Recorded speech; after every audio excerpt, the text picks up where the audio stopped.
You are now listening to the hottest true crime podcast in the streets.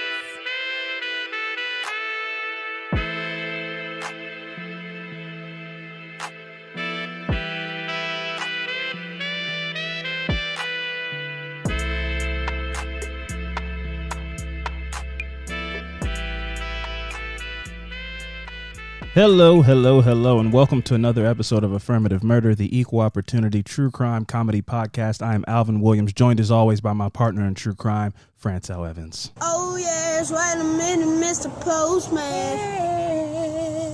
Yeah, man, I'm the mailman. Can't you tell, man? Gonna post to it. What up? Fran, what's going on, man? Not much, Island Boy. Oh, you just caught that wave? No, I started a video a while ago. But it finally got stuck. I've been calling Max. I've been saying calling Max Island Boy. It finally got stuck in your head? Yeah. It'll get you eventually. That damn thing. The first 50 times I saw it, I kept rolling my eyes. Yeah. Culture vultures. Yeah. Ridiculous. They can't even sing. Who do they think they are? You know? And then it's like, then I'd caught myself washing dishes. And, Island Boy trying to make it.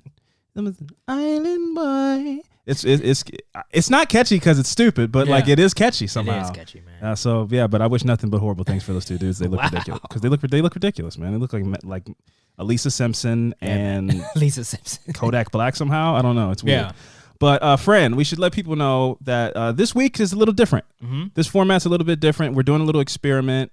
I was inspired. A listener messaged us on Instagram and informed me about a friend of her friend. So same friend group, adjacent type of situation. Not her personal friend, but a young lady named Morgan Brown, the weekend of Halloween a couple weeks back, was shot outside of a nightclub in the Chicago area around like 2:30 in the morning. Now, through all of my research that I could find, I couldn't find what she told me the reason was, but the case is still open. I don't even know if the guy's caught. They know who he is, but he has an open warrant. Mm-hmm. He shot a young lady, shot her multiple times, Morgan Brown, and then shot another young lady in the arm, and she went to the hospital.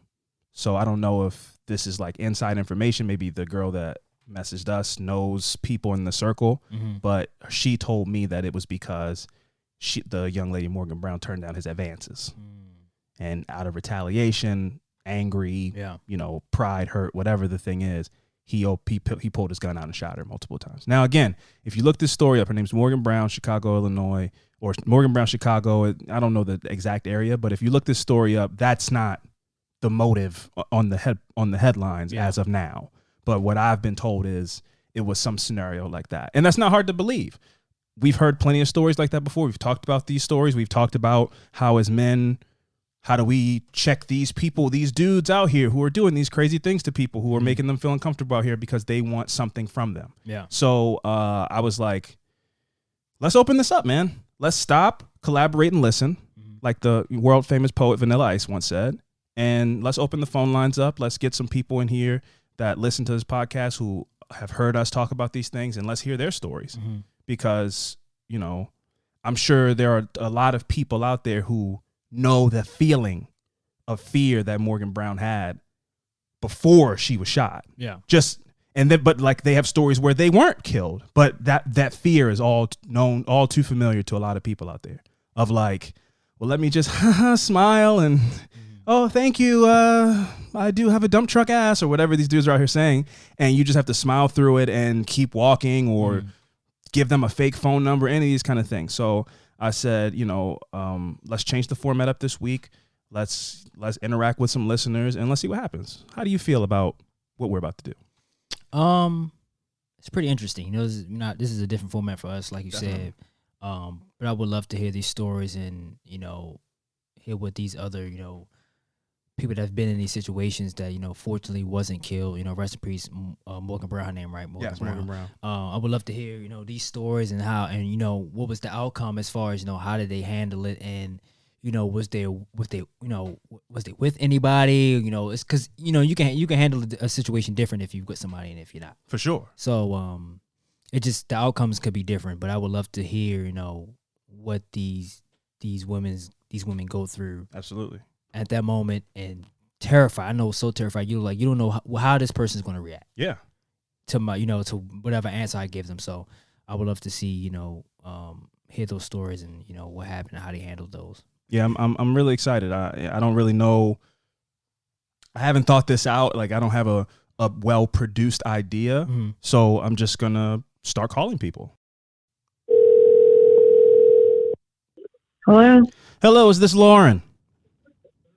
Yes, it is. Hi, Lauren. This is Alvin and Fran from Affirmative Murder. We're giving you a call to chop it up for a bit. What is going on? How you doing? What's up? Hey, guys. It's so cool to be talking on the phone with you. Just, chilling. Yeah, for sure. We were talking earlier, and you said like you were traveling or something like that. Where are you traveling from?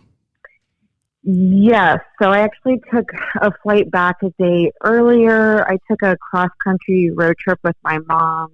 Life's a highway, and man, spent a week in Houston with her. We definitely listened to a couple episodes of the show on the road. She's a fan now.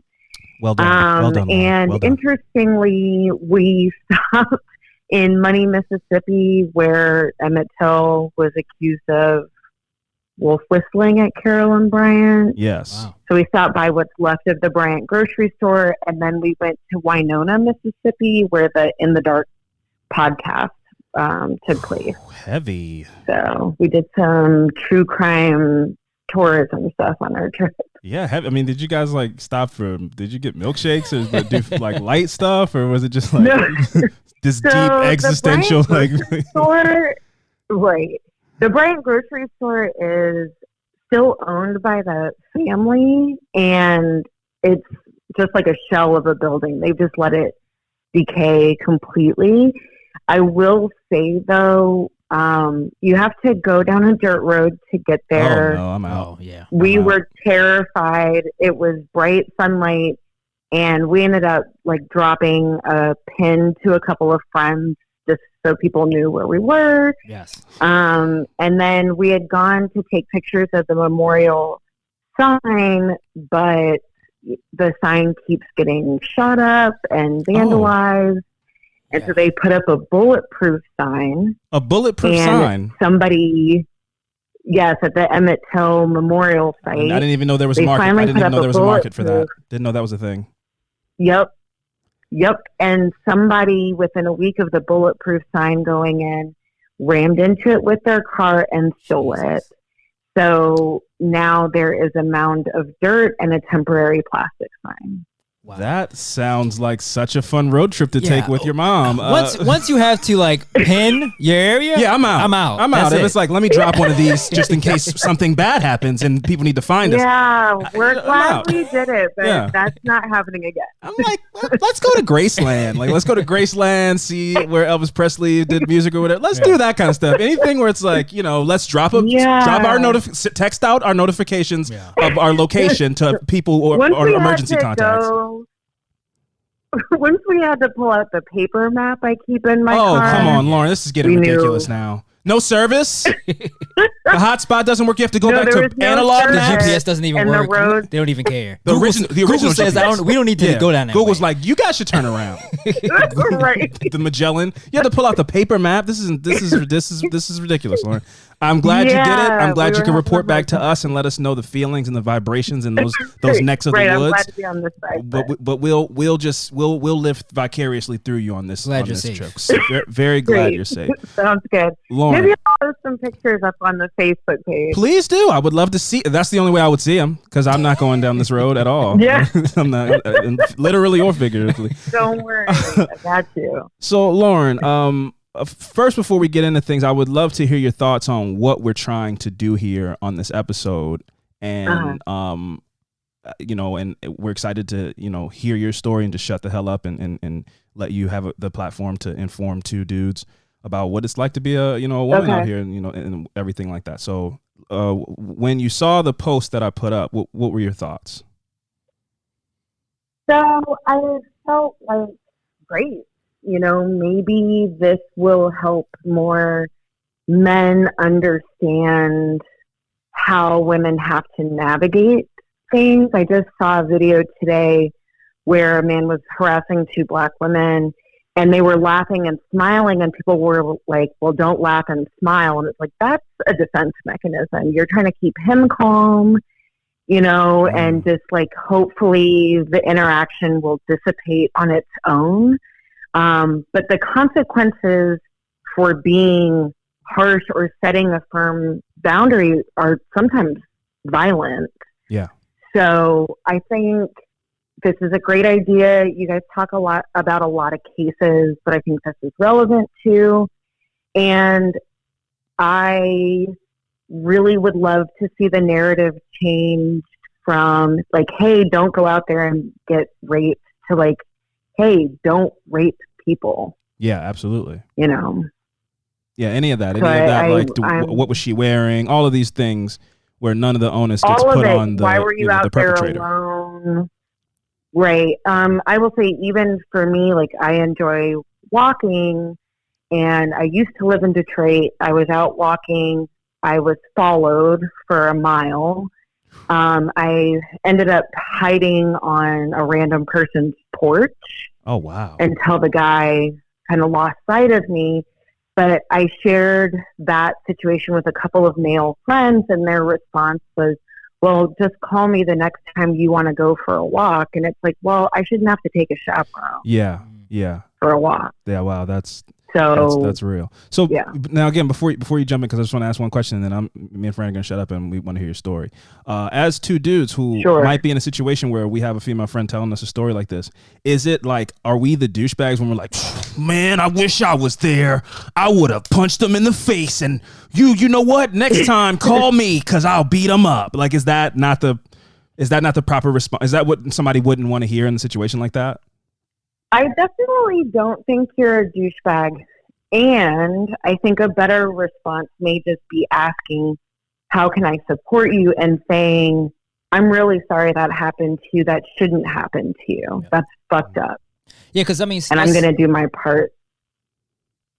Yeah, sorry to cut you off. What I wanted to say was just us, like you just said, go ahead. Us saying, men saying stuff like that. It's like, what is that? That's not solving anything. Yeah. Us saying, "Oh, we wish you was there to beat the," like, what is that? That's not comforting the person, or being like, you was going to threaten to beat up this dude, because like that you can't go back in time and do stuff like that. That technology doesn't exist yet, bro. Exactly. Hasn't been invented yet. Exactly. And the woman still gets lost in that interaction. Because then it becomes about him. Then the conversation becomes about and it has left me feeling, as the person who was harassed, like now I'm managing another person's experience of it, which now you're trying to calm them down. I don't have the capacity for that. Yeah. Right. Wow. Well, Lauren, we are gonna the theme of this episode is stop, collaborate, and listen, like the famous poet Vanilla Ice once said. So we are gonna stop talking, and in collaboration with you, we're gonna listen to your story and listen. Okay. So I'm going to try to tell two stories really quickly. Okay. The first story happened... Take your time, by the way. Probably 20... Okay. So the first story happened 2013. I was in Washington, D.C. I was at a bar on U Street with a friend. We, cleared our tab and went outside of the bar, hugged, and my friend, who's a man, walked the opposite way down the sidewalk from me. And so we hugged and waved goodbye to each other and turned in opposite directions. I got about a quarter of the way down the block, and somebody touched my arm, and I turned around, and it was a gentleman, very tall, who said, I saw you inside the bar and I like you and I want to talk to you. Oh. And I said, no, thank you.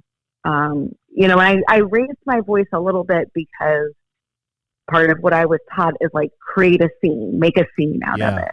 Yeah. Wow. And hopefully that person will turn away. And so I said that and kept walking, and he grabbed my arm, spinning me around to face him. Oh, wow. And he was like, you're not just going to walk away from me. And so I got louder and said, stop touching me, leave me alone. I'm like physically trying to push away from him. This story sticks in my mind because I made a scene, and a guy across the street who was not at all involved yelled out, dude, you got to try harder. She's not going for it. Wow. And it made me feel like, okay, something could happen to me and people would just watch it happen. And some people would even think it was entertaining. Wow. So that was really scary. I was able to scream loud enough that my friends heard me and came back. Wow. So a man did get me out of that situation.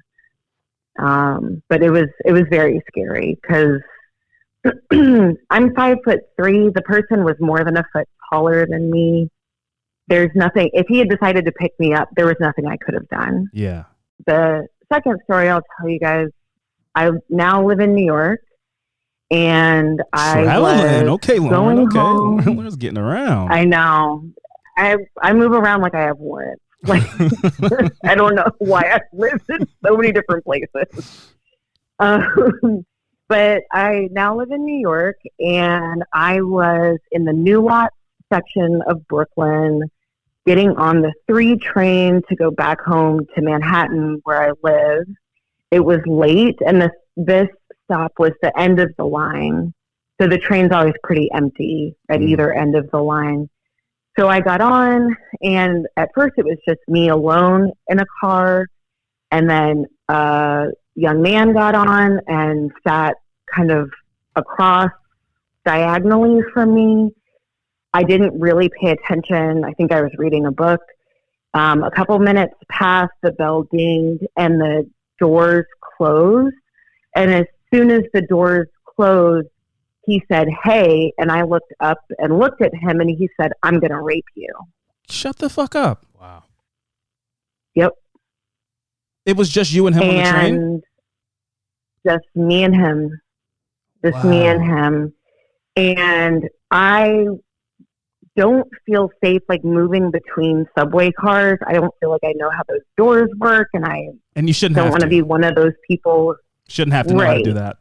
So fortunately, the next stop came soon enough and other people got on, but it felt very much like being trapped. Because you still had to get to where you needed to get. Person.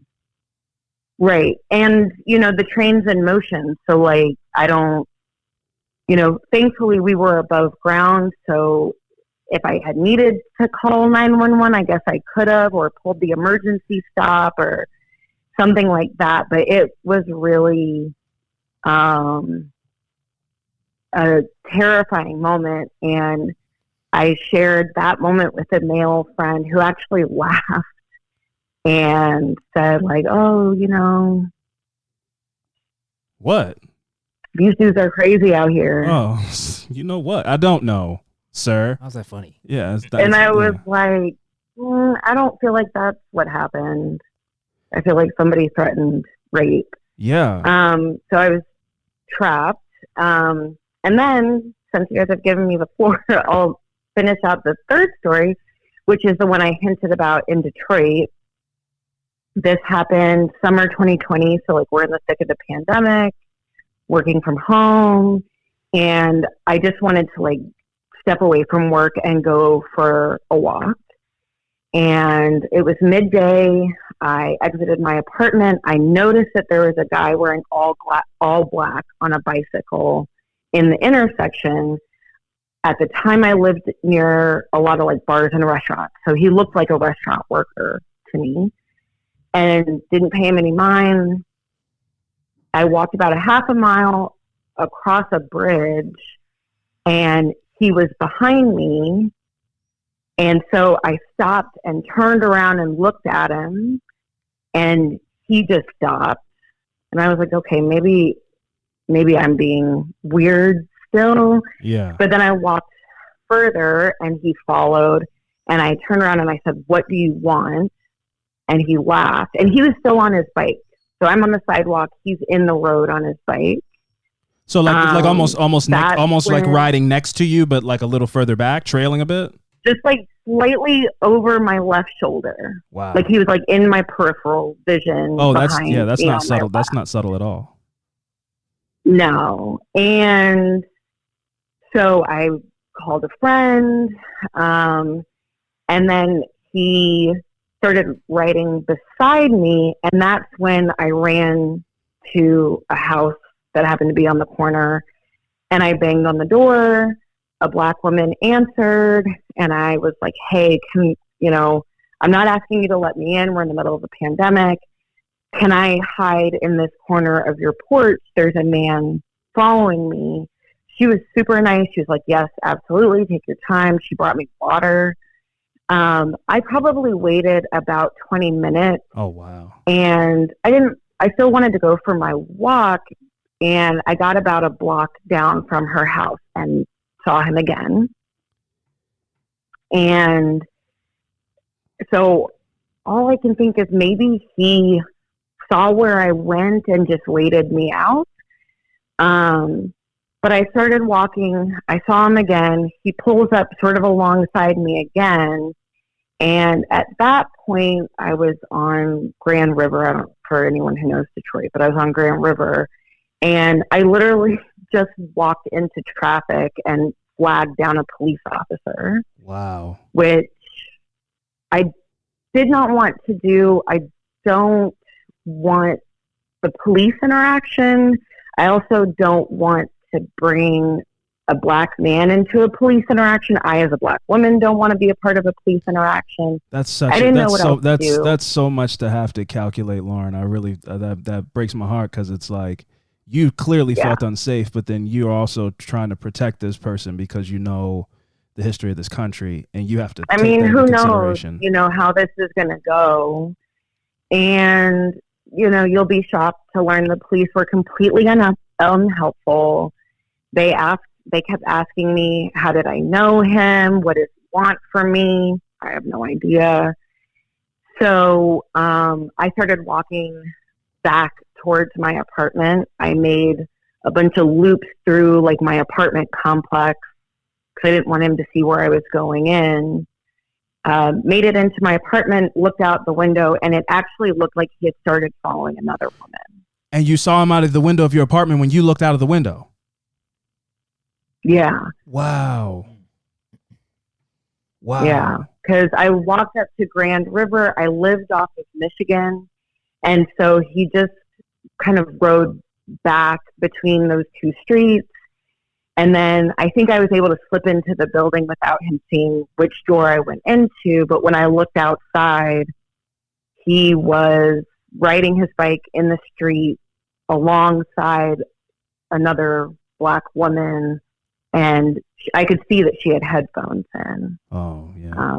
So I don't know what went on from there, but those are 3 examples.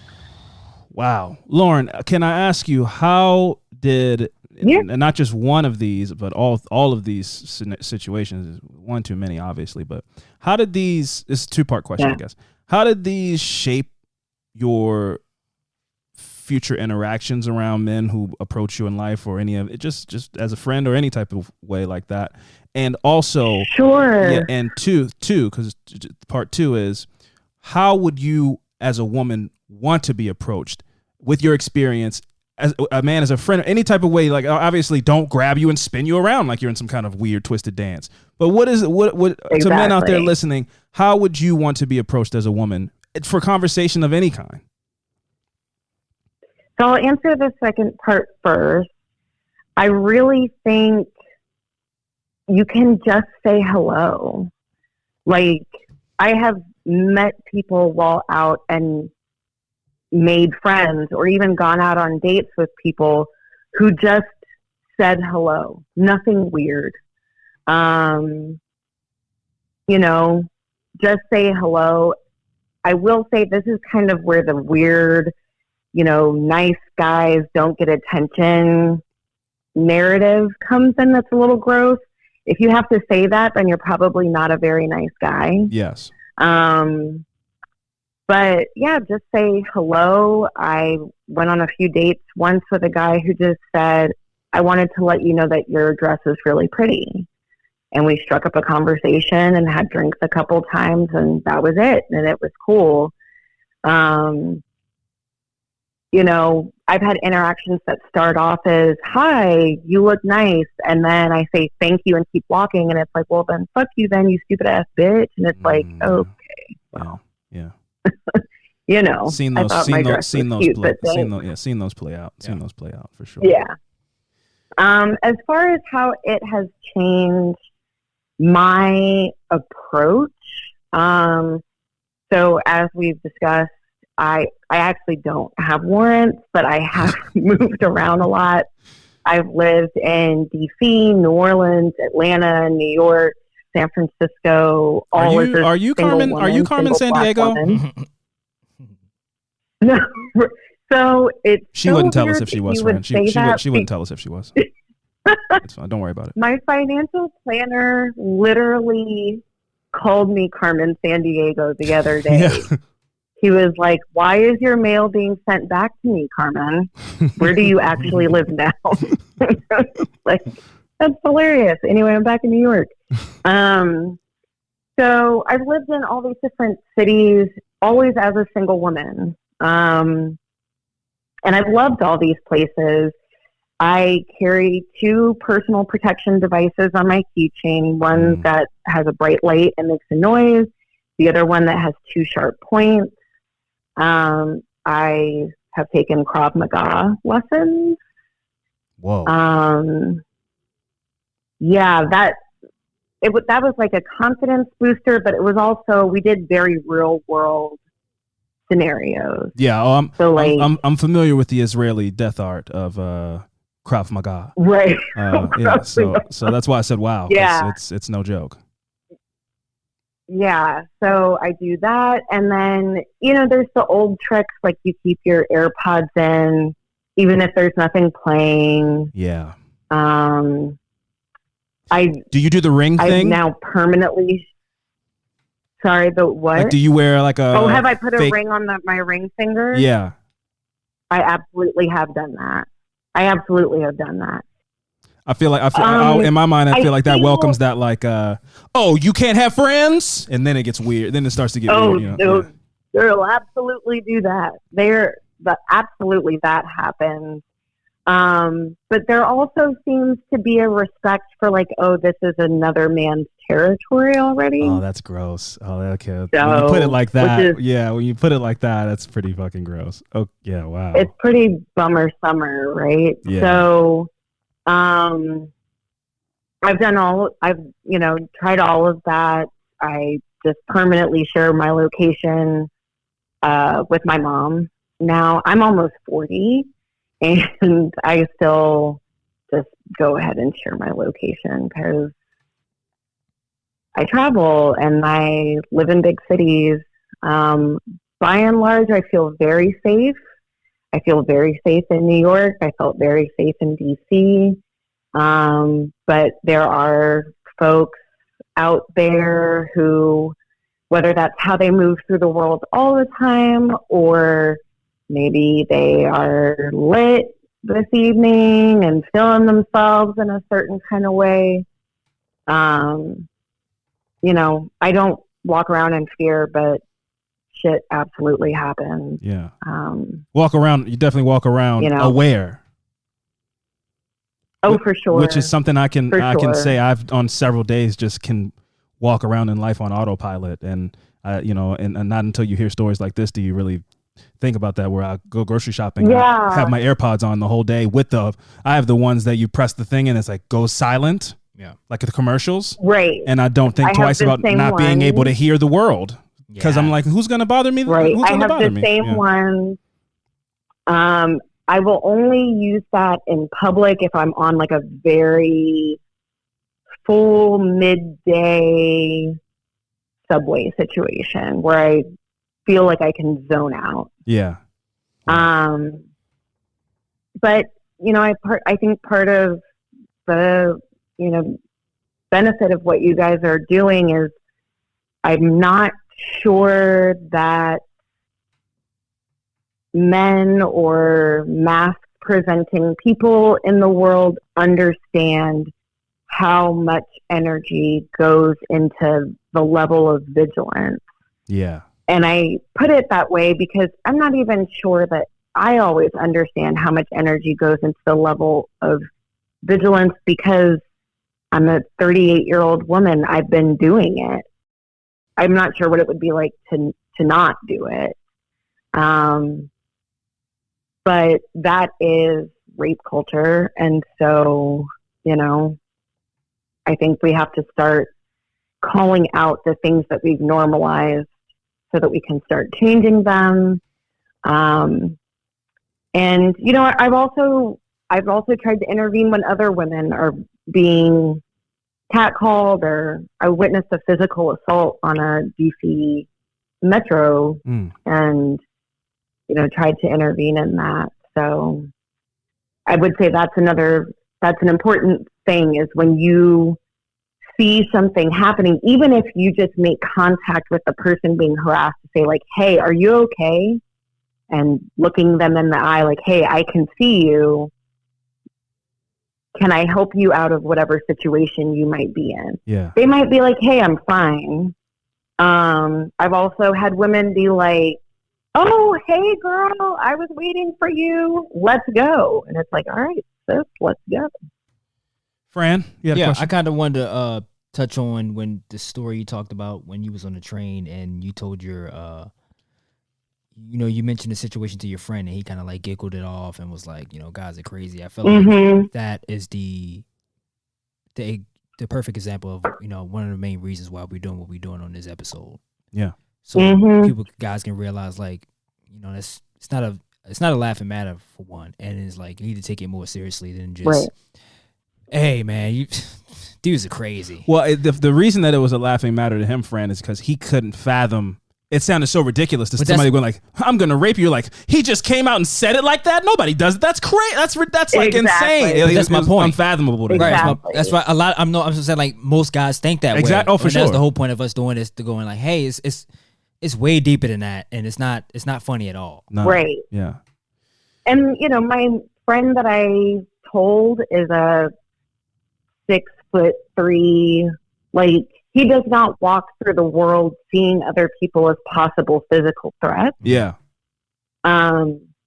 Nonetheless, that is a friendship that I actually had to put a boundary on, because that wasn't the only time he was dismissive of something like that. Yeah. A friend of his who I also know harassed me, and he laughed when I told him about that. Wow. And so I just had to tell him, like, you're not a safe person anymore. And he was like, yeah, but he's just a wild dude like that. That's not okay. Yeah. That's not an excuse. Yeah. So there are other male friendships where I've had to like. That's Jake. Yeah. That's just Jake, Wow. Yeah. This particular person was so vulgar that we actually had to like formally ban him from a workspace. Oh, damn. Yeah. Like we sat him down and workspace. We tried to have a meeting with him and actually made a list of like things he'd said and done that were not okay. And he was like, so if I see a fine bitch, I'm not supposed to say anything? He said this at work? And we were like, okay. He was a client of ours. Wow. That's crazy. And we were like, okay, that's a wrap on that. We tried, but... That's wow. That's I mean, I say that and they're like, what did I say wrong? So ridiculous. Oh, if I see ass, I'm not supposed to say I see ass? Oh, this is crazy. I guess I won't be doing business here anymore. That's crazy as shit, man. Professionalism, man. Yeah. That's crazy. And that's pretty much how that went. That's how it went. And he made everyone in the space extremely uncomfortable. He fancied himself a personal trainer. So his move was always like to grab your side or your tummy and say like, oh, I can help you out. And it's like, or you could not touch my body. Or you could don't. That would be great. Yeah. You could don't. Right. You could fuck all the way off. Oh, wow. Lauren. Jesus. So yeah. Well, that was like I told you, I'm 38. I got stories. those were 3 heavy ones. Lauren, let's switch it up before we get out of here with you. Lauren, if you could be a bird, what kind of bird would you be for a day, Lauren? Let's change it up. Let's change the energy up a bit, huh? Let's get a little light. What kind of bird? If you could be a bird for a day, Lauren, what kind of bird would Lauren be? Okay, this is a great question. I have a friend who is from Sydney, Australia, and she told me about this sacred ibis. Sure. And it's this like indigenous bird to Australia, but now they live off of like trash in urban areas, and they're called bin chickens. So I would be a bin chicken for a day. We've all been a bin chicken at some point in our life, Lauren. Who amongst us? Am I right? Who amongst us? Lauren, but yeah, I'd be a bin chicken for a day. That was a great answer. I was expecting like you really pulled that out of the ether. That was an incredible answer. Lauren, thank you so much. Those were incredible stories, and we're glad that you took some time out of your day and you got home safe from your trip of insane the color of purple Mississippi burning road trip. And thank you. All of that. Yeah, all of it. All of them. Thanks, guys. Yeah, thanks for what you're doing. Thanks for entertaining all of us. Please be taking care of yourselves. Thank you so much. All right, Lauren, you have a good night, okay? All right, have a good one. Enjoy your evening. Thank you so much. Bye. Bye.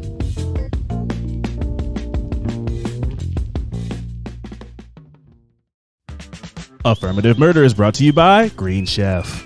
Green Chef makes eating well easy with plans to fit every lifestyle. Whether you're keto, paleo, vegan, vegetarian, gluten-free, or just looking for a well-balanced meal, Green Chef offers a range of recipes to suit your preferences. You get hand-picked organic veggies and premium proteins so you can feel great about what you're eating and how it got to your table. Green Chef's pre-portioned ingredients mean you'll actually reduce your food waste by at least 25% compared to grocery shopping. And I know we all have seen Don't Look Up recently and we're feeling kind of nihilistic and like there's no point. But hey man, let's try to save the planet. Do your part. I've had Green Chef for about a year now and I love it. Whether I'm coming from the gym or from work, there's always a meal ready to go in my fridge with a piece of paper that without exaggeration, I could show to a 5-year-old and they would make you a 5-star dinner with what comes in the Green Chef box. It's that simple. Go to greenchef.com/AMP130 and use the promo code AMP130 to get $130 off plus free shipping. That's bananas. Also, for the record, I've yet to see bananas in any of my meal kits, so if that's not a thing you're into, I think they're anti-banana.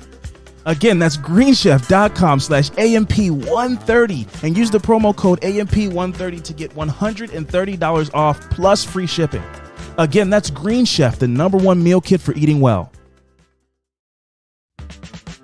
Affirmative Murder is brought to you by Athletic Greens. Athletic Greens is a supplement that serves so many purposes. With just 1 scoop of Athletic Greens, you're absorbing 75 high-quality vitamins, minerals, whole food source superfoods, probiotics, and adaptogens.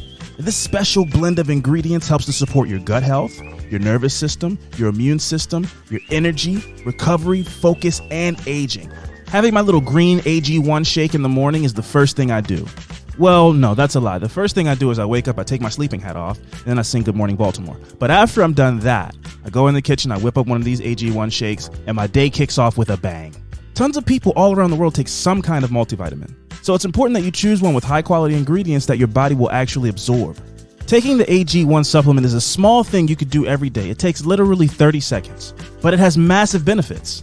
And if I'm being honest, it kind of tastes like bubblegum, which I'd much rather drink than swallow 5 pills the size of Hot Wheels cars.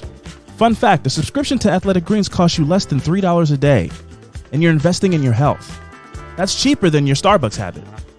The new year is here, and there's no better time to reclaim your health and arm your immune system with convenient daily nutrition, especially heading into the flu and cold season. It's just 1 scoop in a cup of water every day.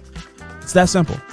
And to incentivize you a little bit more, Athletic Greens is going to give you a free 1-year supply of immune-supporting vitamin D and 5 free travel packs with your first purchase. All you have to do is visit athleticgreens.com/AMP, athleticgreens.com/AMP to take ownership over your health and pick the ultimate daily nutritional insurance. All right, back to the pod. Wow. Somebody just coming out and saying like, I'm going to rape you is I've never heard somebody tell me that before, you know, even if you're a survivor of sexual assault, I just, that's like, so I couldn't imagine somebody saying that out loud like that, you know, like that really caught me off guard, you know, because you would think it would be more mysticism involved or tricks, or then they switch to the violence. But this was a person who just came straight forward with violence. It's a crazy person. Yeah, obviously. Yeah. But I mean, that was shocking, man. That was a really good call. Yeah. All right, let's get into another phone call. Hello? Hello, is this Sabs? It is. Hi, Sabs. This is Alvin from Affirmative Murder. You said you had a baby, so I'm trying to be quiet. How you doing? Yeah, I'm whispering too. I just moved into the other room. I'm doing good. I'm Okay, doing awesome. good. So we can talk regular now. Okay, yeah. Okay. Normal voices. Okay. How you doing? Hey. Doing good. Just wanting to share my experience with you guys before the baby wakes up and ruins the party. Yes. Yeah. Real quick, Yeah. Sabs, is that the government, or is that that's shorthand for Sabrina? You guys mentioned this on the Patreon. Someone actually did forget my name once and just called me Sabs, and I was like, that's kind of clever. That's what I and said. So it is, and so in attempts to be like cool, I tried to give myself a nickname and be like, hey, I'm Sabs, and people are like, oh, okay, Sabrina. Hasn't really stuck yet. But it's stuck here, Gov. I'm not going to call you anything else. And there are, a decent amount of people listening to this who will only call you Sabs from now on. So you know something? You are the first person. I'm going to give you a round of applause. You're the first person who I applaud, both with sound effects and actually, for giving yourself a nickname. I usually don't like that, but I'm into this one. This time I'm into it. And you are, I now knight you Sabs. Thank you. It's nice to be official. No big deal. It's whatever. That's what we do here. Sabs, let's get into this, because the theme of this episode I've been telling people is, we're here to stop, collaborate, and listen, like Vanilla Ice once said. So, you have a story to tell. We're two dudes who want to hear your story and understand what it's like for a person to go out into the world and experience things that we don't have to experience. And so we're going to stop talking. And did you say hi?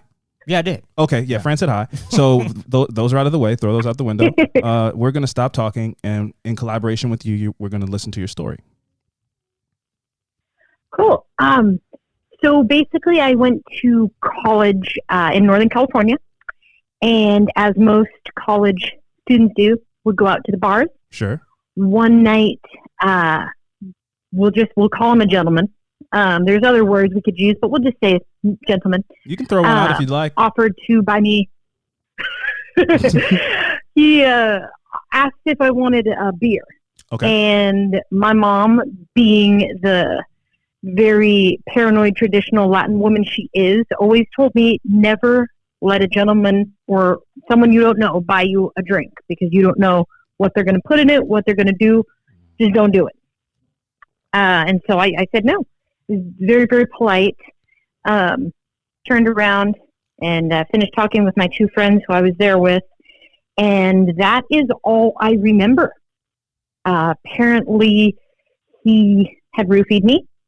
He did not like the fact that I didn't want to drink. So did you have a drink in your hand? I was about that same thing. I had a bottle of beer. Wow. And I set it down on the table. And at some point, he'd slipped something into it. I'm not sure when. There wasn't a ton of people in the bar.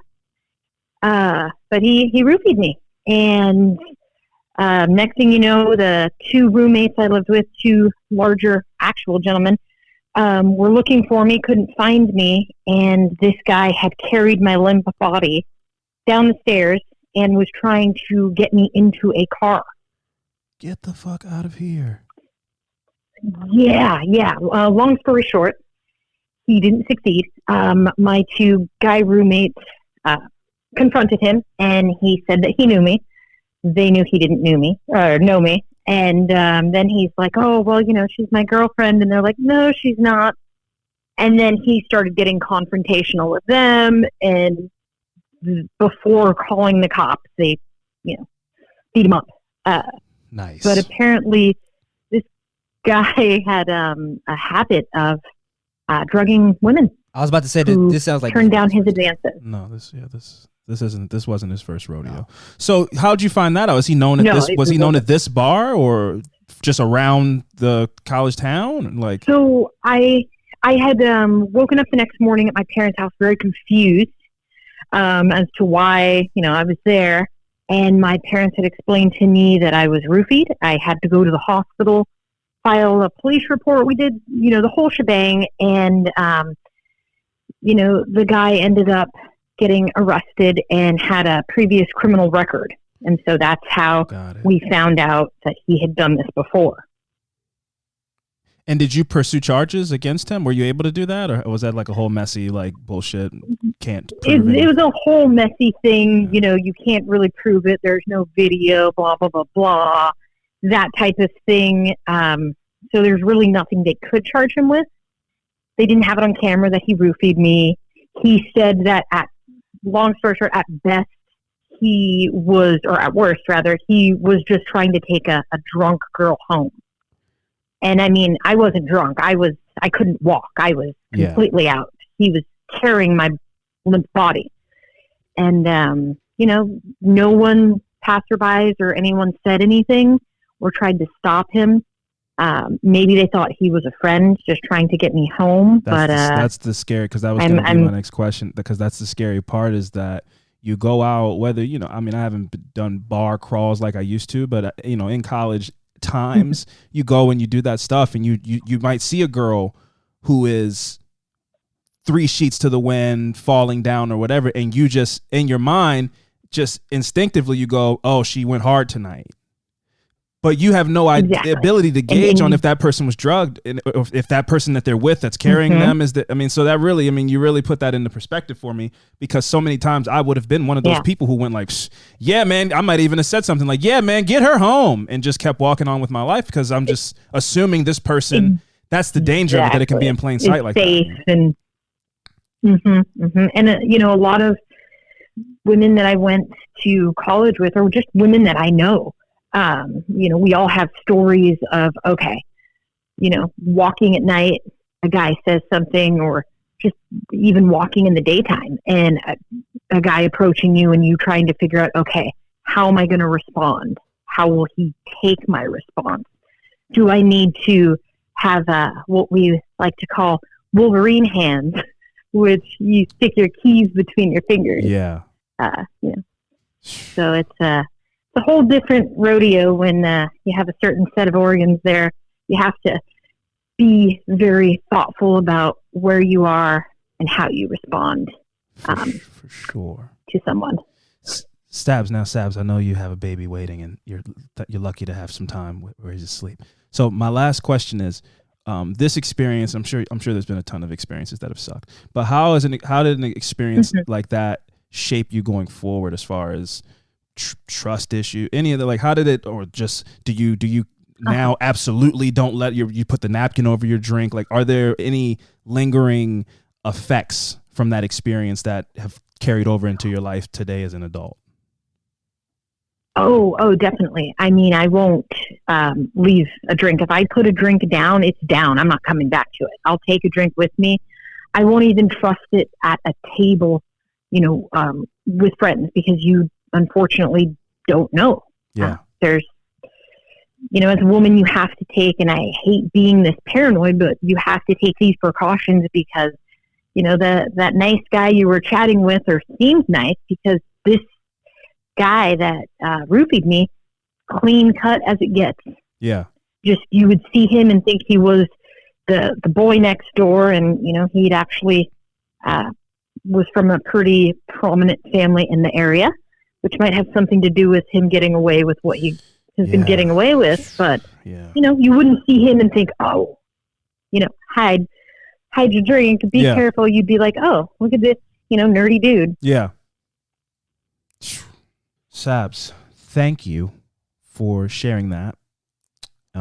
Really appreciated it. You are welcome. I think that I'm hopeful that doing this will help people, not only just hearing stories that they can relate to, but people hearing things that you shouldn't do. Which, I mean, the things that we've heard so far, it's like, yeah, I would never do that. Obviously, don't just grab people's hips and don't do stuff like that. But there are people who don't know that. Mm-hmm. Your story's an extreme one, obviously. Exactly. So if I don't think nobody's out here accidentally roofing people. Yeah. But hearing spilled the roofies. Yeah. Oh, my bad. Sorry.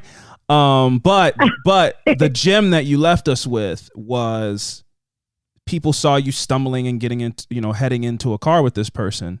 And so maybe next somebody hears that and goes, okay, maybe I'll keep my eye out next time. And maybe I'll go ask the questions that your friends asked that person. Like, do you know this person?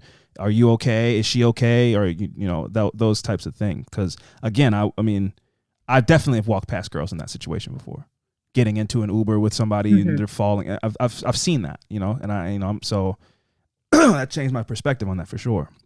So thank you for that. Yeah, and it never hurts to just make sure the lady's okay, because if my friends hadn't found me, I don't know what would have happened to me. And I would rather just kind of advise men, err on the side of caution. If something feels right or looks sketch, if a woman is literally draped over a man's shoulder, unconscious, like no body movement at all, maybe you just say, "Hey, bro, do you need some help? Yeah. Is she cool? You need to call someone," and you could possibly get her out of a bad situation if she is in one. For sure. Wow, thank you for that. We will not take you. We will not take you away from. What is your child's name? James. We will not take you from. You're gonna call him like Jam or Jame or how are you gonna pass down the Sabs thing to him? Because you get to give him, and he doesn't have to give himself a nickname. You get to do it. Yeah. No. Oh, so many nicknames. I call him Jimmy Jam. Jimmy Jam. I like That's a good one. Yeah. That's a good one. Stick with that one. I like that one. Yeah. Well, we won't hold you from Jimmy Jam any longer. Thank you so much for taking some time out of your night and talking to us for a little bit. Thank you. Of course. Love this show, and I really love what you guys are doing. Hopefully, this will open up a lot of eyes and, maybe help someone out. Hopefully, indeed. Sabs, have a fantastic night, and give Jimmy Jam a little forehead kiss for us. I will. Bye, guys. Bye-bye.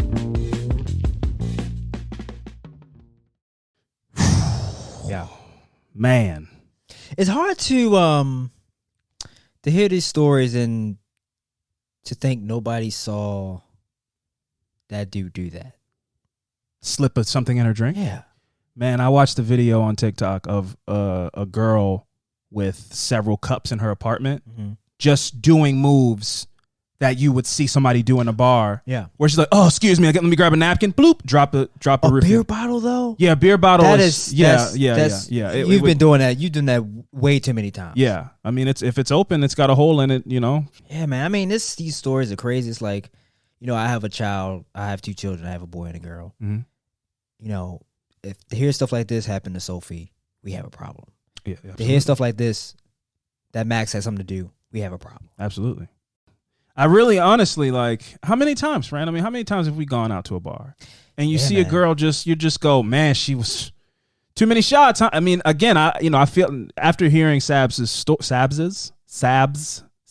story, after hearing Sabs' story in that moment of her telling that, and these are the things that we as men have to reckon with, is in that I've probably been that dude of like, try harder, man. Like Lauren said, like, try, she's not going for it. But me as a person that's like, man, get her home quick, because she is falling over all over the place. And I just assume she knows him, he knows her. She drank too much, safely, or not blackout drunk or whatever, but like from alcohol, not from somebody slipping something in their drink. Right.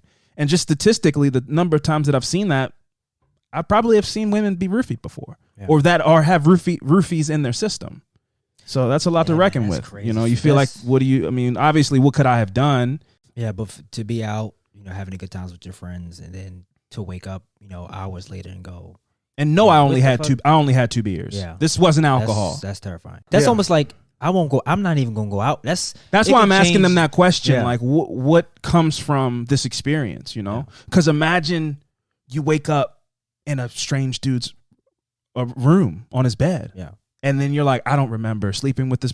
Now you have to reckon with that. Yeah. So she thankfully woke up at her parents' house, but there's so many women with stories that, people in general, honestly, with stories like, I woke up somewhere I didn't know where I have been, my underwear were off, all that, this, that, and the third. Yeah. Thankfully, her friends, came in to rescue her and kicked his ass. Yeah. It's great stories, man. Yes, these are pretty nuts. Okay, let's go.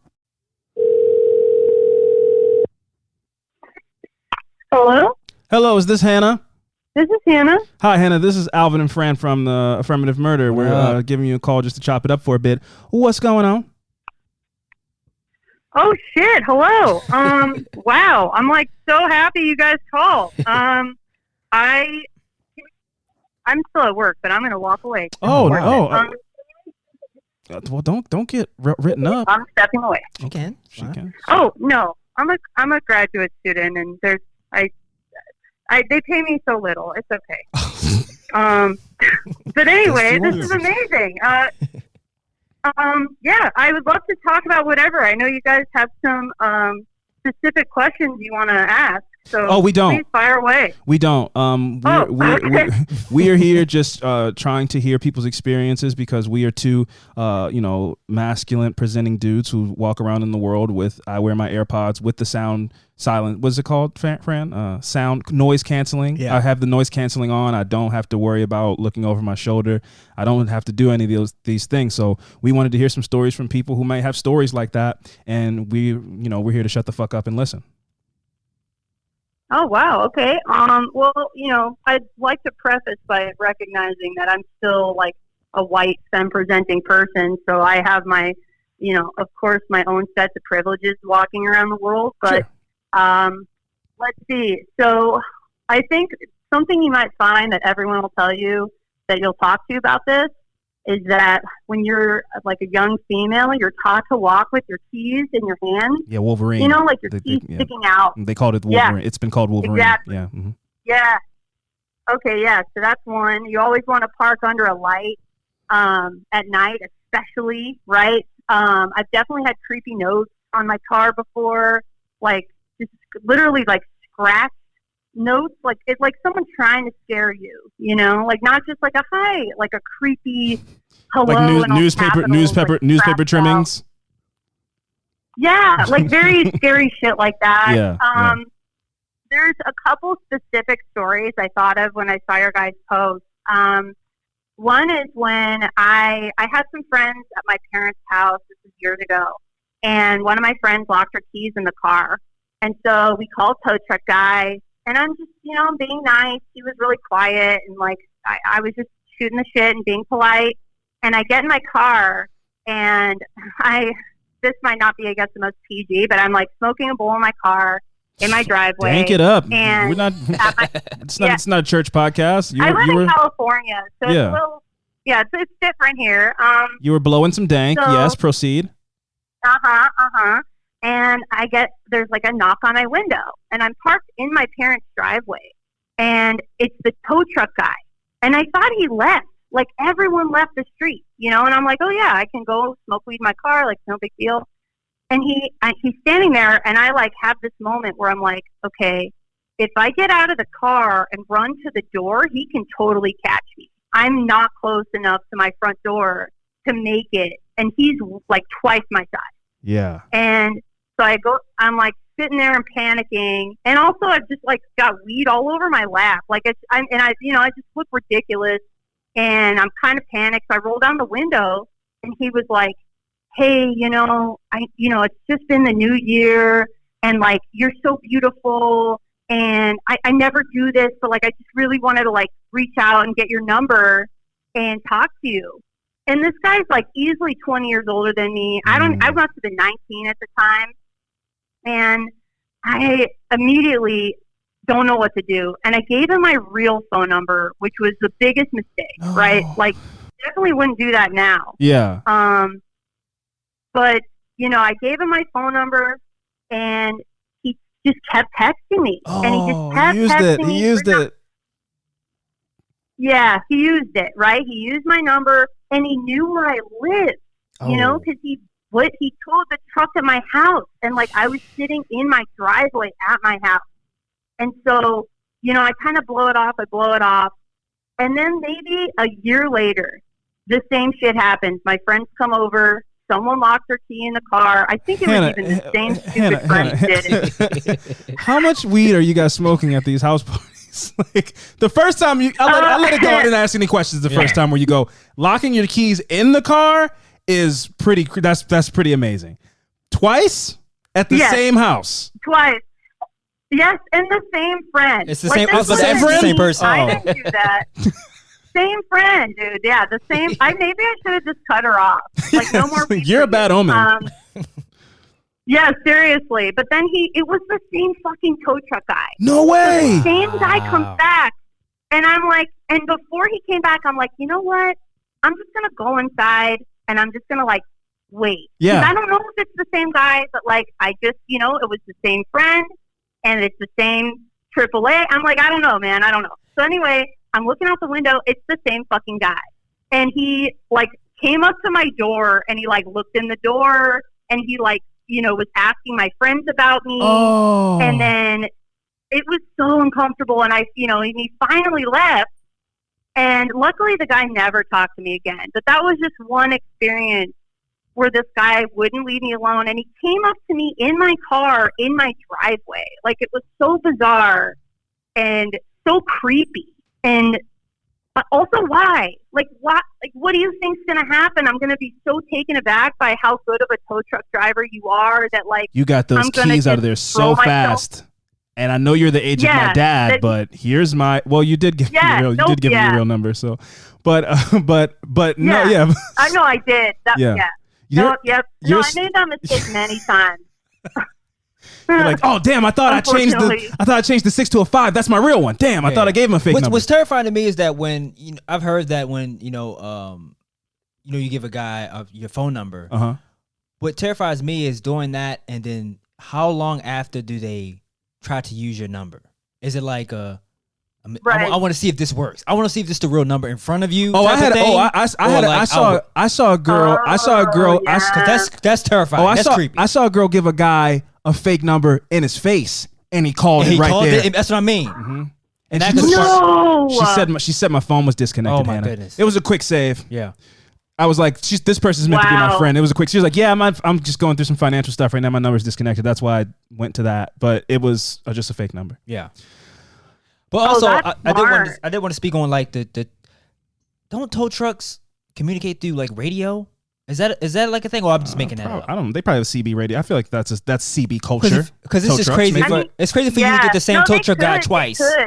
And he I'll take this. Yep. I'll take this. I'll take this call. He was like, take a break, Dusty. Yeah. Dusty's a tow truck guy named Dusty. Dude, Dusty, I'll handle this one. I lived there. Yeah, it's crazy I lived there, so you're probably right. Yeah, it's crazy that he also showed up and was like looking around, like, hey, is Hannah here? Did you guys know you're friends with somebody who ghosts people? It's like, why are you saying ghost? You're 40. I'm just saying she ghosts people, so maybe you shouldn't be friends with a person who ghosts people. I'm just saying you maybe shouldn't have bad friends in your life. Mm-hmm. So. Wow, that is right? wow. I mean, we make the jokes and stuff, but that is wow.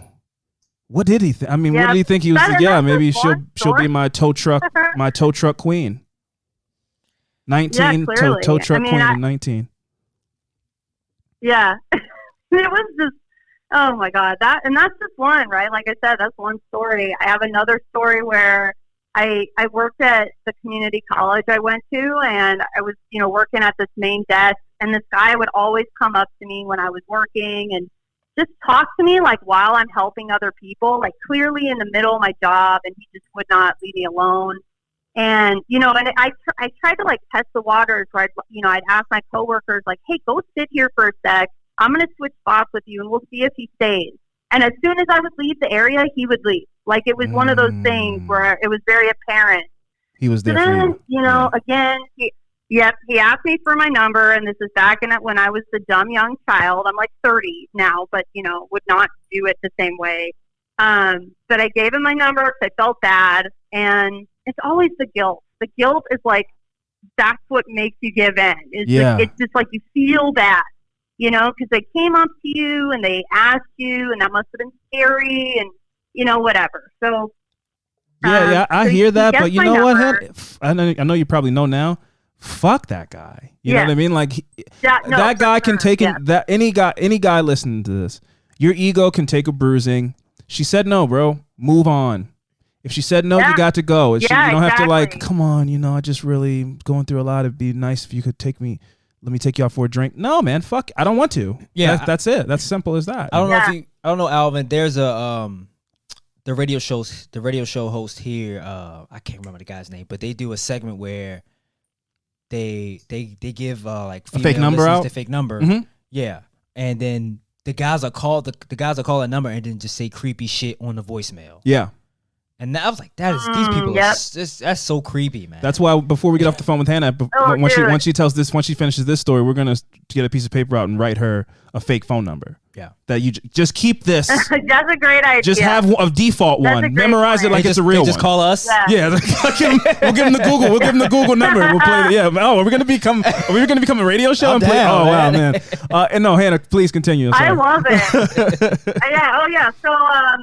So I give this guy my number. He's texting me and not texting me back. I'm not responding. And then he confronted me at school, and he was like, "Why aren't you texting me back?"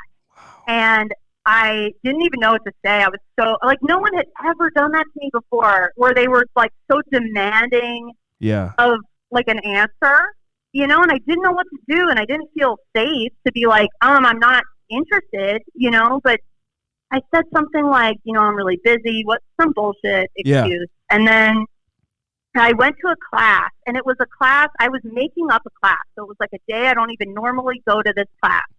And he just happens to walk in to talk to the teacher, and he sees me. And then I make a mental note. I'm like, okay, so he's around.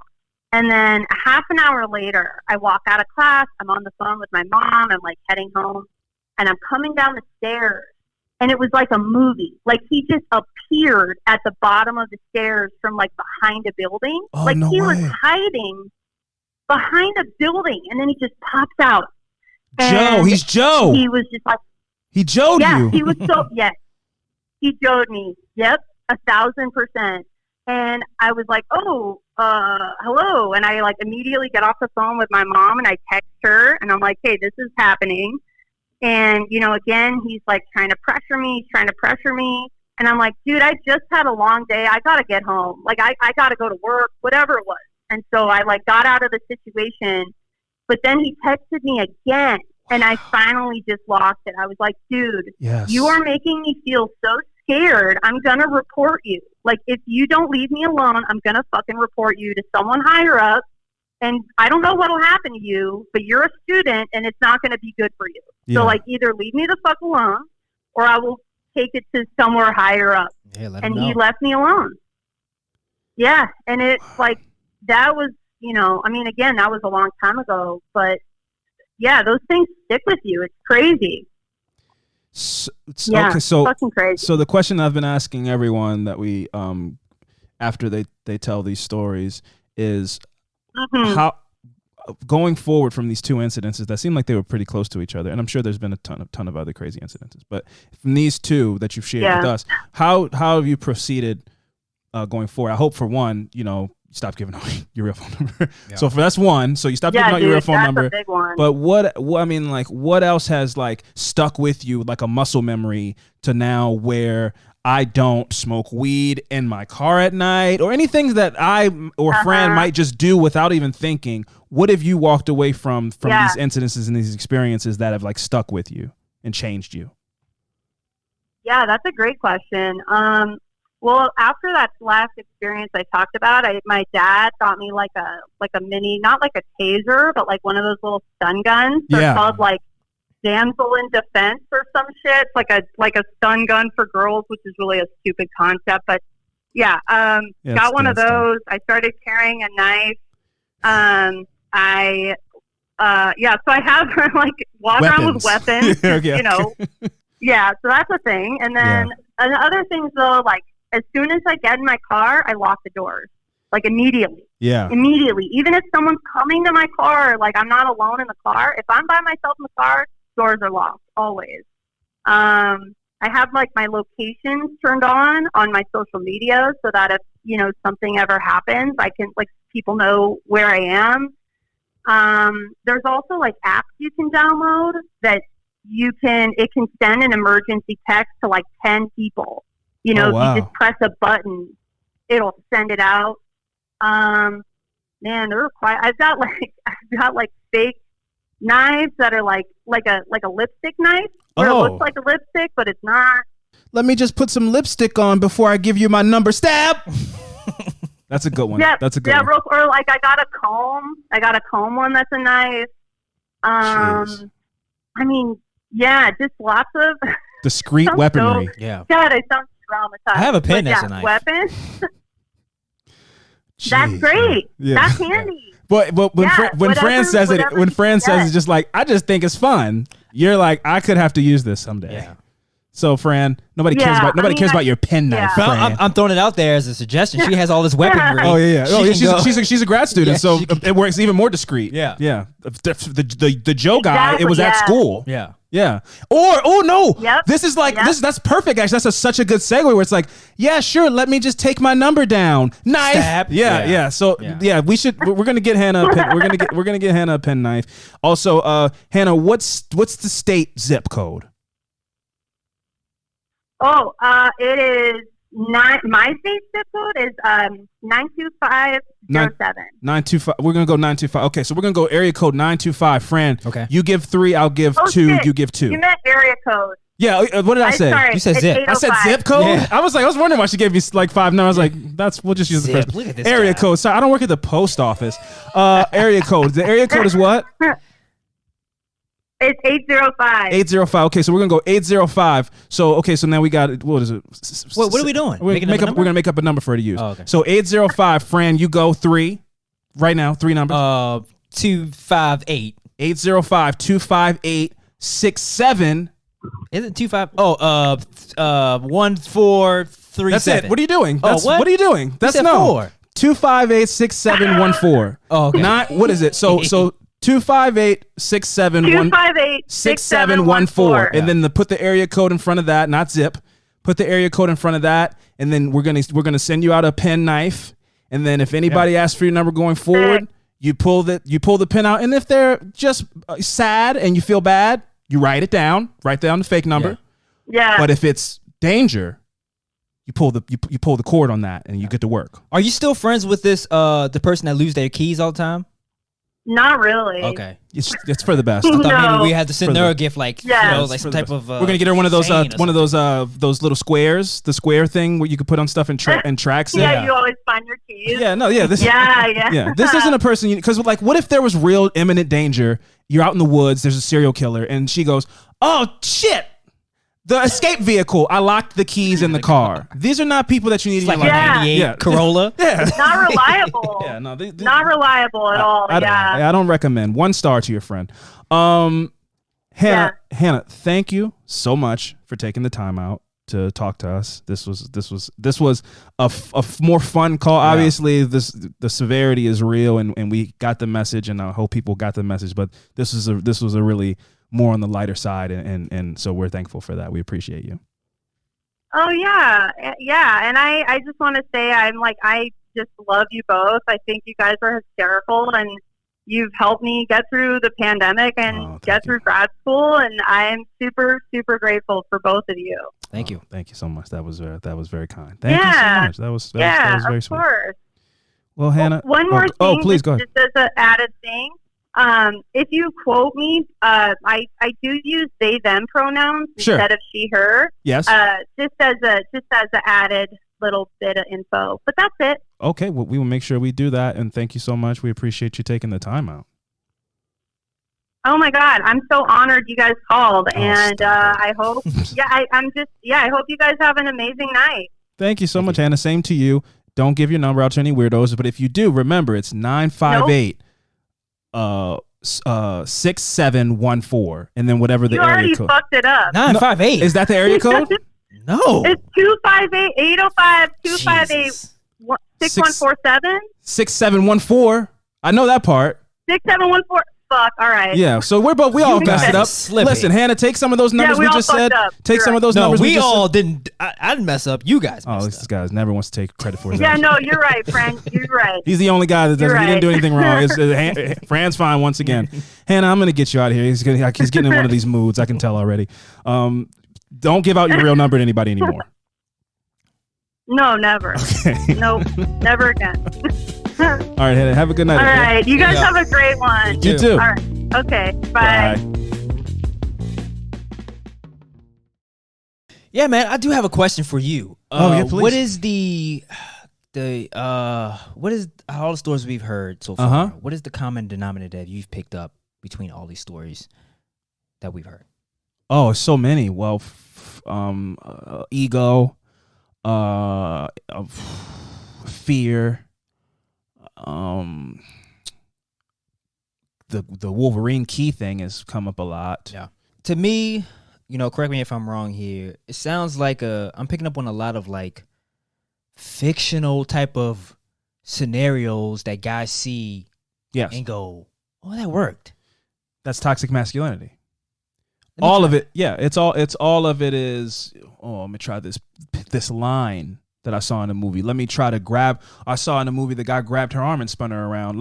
That's a good way to approach her. It's all these mythical things that we've been taught as men to like. This is how you have sex with women, and that's the ultimate goal at the end of the day. Is how many women can you have sex with? So when I see a woman, I'm not trying to get to know her. I'm not trying to talk to her on a real, genuine level. I don't even really want to. This is just a formality that I have to get through. Is talking to her, learning her name. Yeah. How do I get through this the quickest? Fast forward that, yeah. To get to what I want.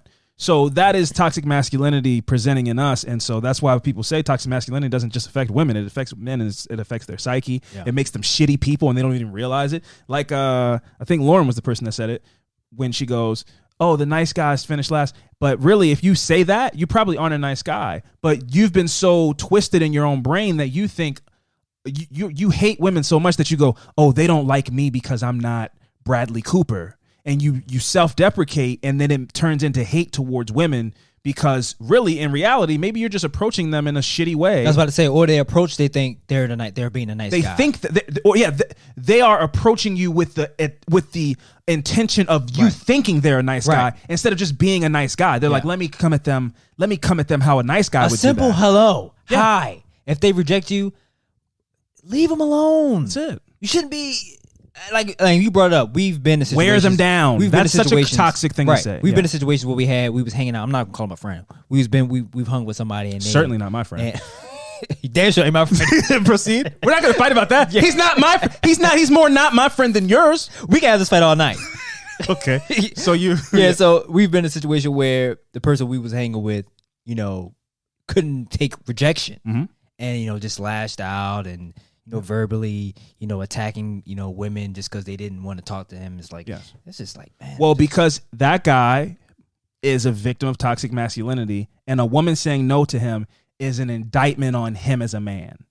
You're calling him ugly. You're saying he doesn't get girls. It's all these things go through those types of dudes' mind, and that's why it immediately spins into anger. Yeah. Because it's like, whoa, do you not see these shoes? Yeah. Bitch.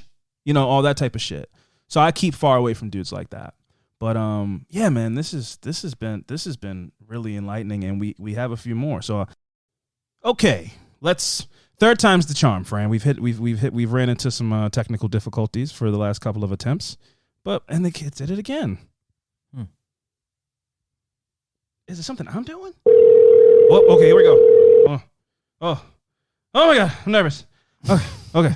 Oh, it's working. Oh God, please. What's the name? Laura. Hello, is this Laura? Yes, speaking. Oh, thank God. Oh my God. Hi, Laura. This is Fran and Alvin from Affirmative Murder. How are you doing? What's up? I'm good. How are you guys? Good. We've ran into some technical difficulties the last couple of attempts, and we thought that you were going to be third strike, but you're not because you're on the phone. Hi. Yay. Hi. Laura. you saw the message. You get what we're trying to do here. But before we do that, let's ice break. Where are we calling you from, Laura? Where are you currently in the world? What's going on? How are you doing? I'm in Calgary, Alberta, Canada. Oh, Canada. Yeah, cool. Nice. Is it freezing cold already there, huh? Actually, scarily, no. Makes me really concerned about climate change. Fun. That's another fun conversation. Yeah, because normally it should be snowing by now. We normally get snow by Halloween. Jeez. Well, Laura, like I said, you saw the post. What we're here to do is, we're two dudes walking around through life, not a care in the world. We don't really understand what it's like to be a person who is walking around in the world with their antennas up and being alert and being aware and all of those things. So what we're here to do on this episode is to stop, collaborate, and listen to our listeners who support us. So that was an Ice T lyric. It's from Ice Ice Baby. No big deal. Ice T. I mean, Vanilla Ice. He's in the Ice family. Sorry, not Ice T. Vanilla Ice, another Ice rapper. Vanilla Ice. It's one of his poetic lines. So we would love to shut the hell up and listen to you. Tell us what your experience in this life has been under the patriarchy. Oh, God, under the patriarchy. Well, I think I should start at the beginning because once upon a time, I too lived carefree and didn't know that I needed to be scared. That's deep. And, that's deep. And the first time it happened to me, I was just 14. I didn't think this was going to be so hard to talk about. Hey, listen, if there's anything that's too difficult to talk about, please don't feel obligated to do so. Not here to make anybody feel uncomfortable. No. Okay. Like these aren't even deep stories. Like I know people have gone through much worse, but it's hard to think that I was just 14 because I'm 27 now, and it's like, I was a baby, Yeah. But I was getting on the bus to go home, and it's public transit. And lots of people from my school took that bus, but also lots of people from the nearby high school took that bus. And my sister was in that high school, and I knew lots of her friends. So there's a big crowd of people all pushing to get on the bus. And somebody grabbed my butt, like, hard. Oh, wow. And my first thought was, it must be one of my sister's friends, saying, like, trying to spook me, Yeah. So I turned around laughing to say hi. And it's nobody that I know. There's two men, one guy who looked creepy as hell, but maybe was like 18, and one who was like 50. Oh. And I didn't know who had grabbed my butt, and I didn't know what to do. Like, I'd never been in this situation. I'd never been trained. I just shut down immediately. Like, I just went back inside myself. Yeah. And like a minute later, I told my friend, like, somebody grabbed my butt. And she was like, oh, was that your first time? And so she played it super cool, and it made me feel like I was overreacting. Oh. Jeez. So, like, and something that I've realized now is, like, I get a lot less cat calls as an adult woman, and I think they know, that when you're young, you're not going to defend yourself. Because if someone did that to me now, I turn around and be like, who the fuck grabbed my ass, you know? And like make a big scene and make them feel bad about themselves. But I was a child, so I didn't know, and because that's really deep, and we haven't had any stories from this age tonight, but I'm sure that every woman listening can relate to what you're saying, which is, from what I'm understanding, is like up until that point, I'm sure you had crushes and boys had crushes on you, but this was like the first time that you had been sexually accosted and had to come to grips with the idea that, like, there are these societal fucked up things that are happening in the world. Yeah, that people will do that to you. Yeah. Yeah. Wow. And that there's no real recourse for it. And like now definitely there's a culture shift where you're encouraged to stand up. Like, and I think any friend of mine, and even any girl nowadays, like I have a younger cousin who's way more empowered than I ever was back then. And like, they would not allow each other to play it cool. Like, if one of them was freaked out, the other one would be like, who did that, Yeah. and stand up for them. But not then. And I'm sure there's people now who are still too scared to share. Oh, I'm sure. I mean, you're talking about 18 and a 50-year-old man. You turn around and you don't even know which one of them did it, and you're 14 years old. I mean, yeah. Where even this is prior to the time that we're living in now of empowerment. But like, where do you muster up the courage? I once had when we were younger, I remember like a 50-year-old dude told me to pull my pants up one time. And you just do it. You're like, instead of being like, who do you think that how dare you? You just go like, this is an older person, and you just listen to their words instead of being like, fuck you. Or, something that somebody, in this generation might be more inclined to do.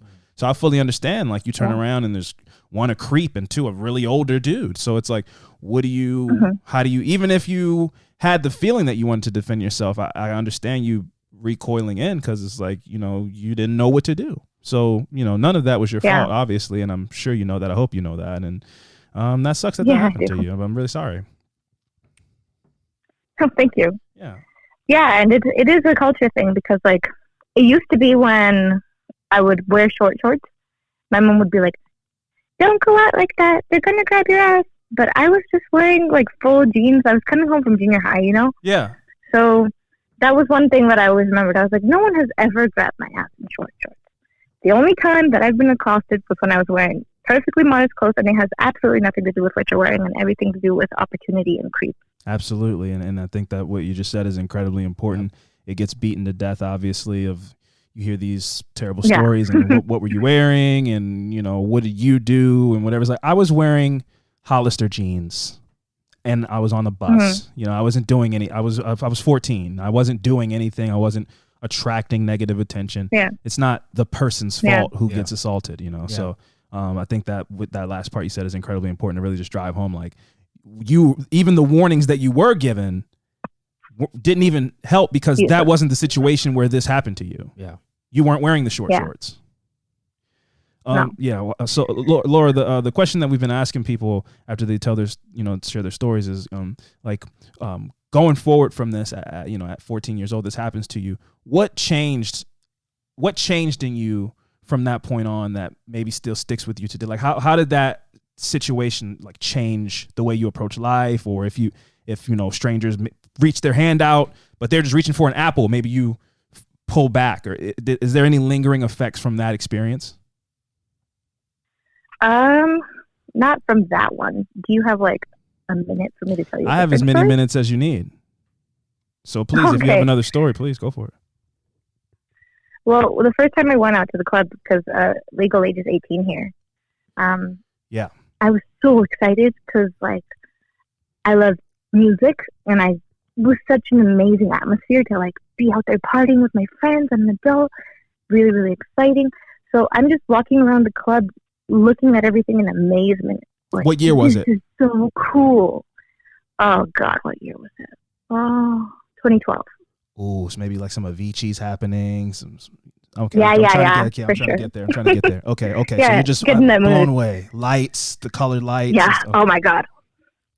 The beat, we're dancing. It's amazing. I get to drink. It's really cool. And like, I'm smiling at everyone around me, and I'm just walking around looking for my friends, and I smile at this random dude because I'm excited to be there. Yeah. And he, instead of smiling back, he snatched me. He like grabbed my arm really hard and pulled me back. Oh. Because I guess he saw my smile as like an invitation. To what? And so I don't know. But he definitely reacted in not the way that I was expecting. Like, I'm just smiling, like I'm happy to be here, and I'm happy that you're here. I'm happy that everyone's here, and we're all having a great time. Oh, that's so snatched me. That was breaks my heart, because it's so I can hear the like excitement and adorableness of like, you're here to dance too and have a good. Oh, look at where we are. Oh, it's so fun. Yeah. Wow. Yeah. Sorry, keep going. And like it was just so scary the way he grabbed me, and I just pulled away immediately. I was like, no. And then he looked angry, and I just ran away. But like from then on, I just stopped smiling at strangers. They don't. Wow. Wow. No, man, you're dropping gems, Laura, because that's another one. Hey, beautiful, Smile. Yeah, you should smile. You Yeah. should smile more. It's like, fuck off. Yeah. You know? Yeah. So No, I do. the last time I smile. smiled, a dude thought it meant snatch me. Yeah. So, wow. Yeah. No, that's incredibly deep. Cause me and Fran, in between the last call that we were having a discussion about dudes kind of playing out these scenarios in their mind that they've seen in movies and commercials or whatever.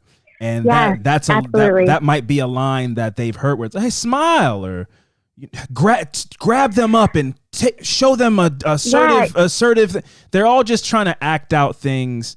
It's toxic masculinity. It's toxic masculinity affecting men as well, where they're like, this is what I saw Denzel Washington do. Yeah. So this is how women will respond positively to it if I do it. And that's why things like he saw it as some kind of invitation, like, oh, she smiled at me. That means I should make moves. But that is not a move. Yeah. Yeah. You viciously grab her arm. That's really terrifying. And that sucks, the idea that it affected your outlook on the world, and like, let me not just give out smiles to any old body because I don't want them to think it's an invitation to anything. And that really sucks, because like, why can't you be a happy person? Well, that's not fair. Right? I'm a very happy person. I have resting bitch face, so I don't really have to worry about, like, men tell me to smile. Yeah. And I grab my purse up and I go, get out of my face. But people tell me to smile. You know your grandma. Yeah. So people tell me that as well, but the implication is not that somebody's gonna grab me up if I did smile more. They're just like, you look intimidating. you look like you might grab a woman's arm. Yeah. So please put something friendly on your face so you don't look menacing. Yeah. Fair enough. That's a tale as old as time. The smile thing, and your origin story is when I did do that, it ruined mine. At the very lightest end of it, it kind of dampened my first club experience. Yeah. But it could have been worse. Thankfully, it could have been worse, and thankfully, if it wasn't. But still, like, you should have been able to go and dance to LMFAO or whatever was out at the time. Oh my God. Definitely LMFAO was definitely out. Party Rock Anthem was. I remember distinctly was out. Yes, it was. And you have every right to go to the club and smile and dance to that song. And I'm sorry that happened. No, thank you. Well, that Laura, is unfortunately the life of a woman. Yeah, we're learning that tonight more than ever. Yeah. Thank you so much for sharing that. We appreciate you taking time to before I go, I was listening to your episode from Monday, and Fran, what'd you do? What did he do? Smell and taste are totally separate. Thank you. Like you were trying to gaslight Fran into saying you can't taste. Let her speak. Oh, Laura, let her speak. I think that it's time. I think we have to go. I think the connection's breaking. Can you finish what you were saying, please? Thank you, Laura. Okay. Yes. Yeah, I'm a biochemist. So there's receptors in your nose and there's receptors in your tongue, and they are separate. So when you have both, it enhances it. But when you only have one, which the COVID does interfere with the receptors, and that's why you don't smell or taste. Interesting. But like you can taste. You just can't taste as well. Yeah. Yeah. See, Laura, that's the problem here. I think no. Let Laura speak and I'll let you speak. No. I'll let Laura speak and I'll let you speak. No, let me speak first. Go ahead and speak. Whatever you about to say, don't have. It's about to be irrelevant. No, it's relevant. What you said. It's relevant. You sat up here and said, when I told you I could taste but not smell. No, man, you can't have both. You can't do no. That's what you said. No, but I'm kind of right, and I'm say you're wrong. Laura said, no, say you're wrong. No, let me speak my piece, Laura. I'm going to speak my piece to a biochemist. I'm not listening. And Laura, I think that the crossroads that we have here with Fran and I, and with you in a sense, but we're on the same page because I'm kind of right, and I'll explain why. See, Laura, my palate is just so refined. And there's so many notes. There's so many notes and symphonies in food, in the culinary arts, if you will. That when I taste food, I taste the layers, and if there's any layer missing, then it's almost as if I can't taste the meal. You are full of shit. You know, it's like if I can't taste the richness of the chocolate, is it really chocolate that I'm tasting? So I think that when Fran tells me he can still taste caramel or whatever kind of simple drink he got from Dunkin' Donuts. I'm a peasant. No, I'm just saying, whatever kind of drink he got from Dunkin' Donuts, which is a great establishment, whatever kind of drink he got from Dunkin' Donuts, I'm sure he could taste that it was sweet and that there's sugar, but could he taste, what level that caramel was burnt at? I don't know that he can. And that's my point. And that's what your point was as well, Laura, when you said that. And that's why I'm also kind of right, because it's layers to it. I think we have to go now because you're being bougie. No. I'm just saying, Laura, we're both right, right, Laura? Wrong. I mean, like, Fran tasted food, but he didn't taste all of the food. You were wrong. Is that what you said? Is that not what you said? I just want to hear Laura. Okay. I just want to hear Laura confirm or deny. Your sense of smell can enhance it, but like I haven't had a sense of smell my entire life, and I can taste food. Wish we had more time for that. That's an interesting with birth, or just threw that out there casually. Wish we had more time for that, but I'm right. Okay. Well, listen. I know. Listen. Okay. Listen. I've been schooled, and you know something. Hey, look, I was wrong, and I can say that. Fine. That's fine. I was wrong, but I was also kind of right. So, Laura, thank you so much. It was with 50-50. Laura, been a blessing. You stay safe out there in Calgary. Thank you so much for taking the time out. Thank you. And thank you for, coming on my podcast and embarrassing me like that. That was so cool of you.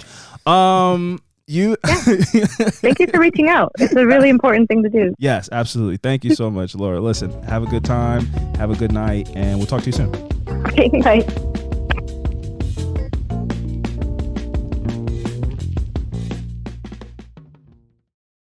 All right. Well, we'll be deleting all of that. Laura, we've been hearing. Wait, what? We're not deleting anything. Yeah, the end part. No, we're not. That you were wrong. You were wrong. You can say that it's more complicated. You said that the people heard it. The people heard it's more complicated than I was just wrong. No. I'm sorry. We have serious things to talk about. You were wrong.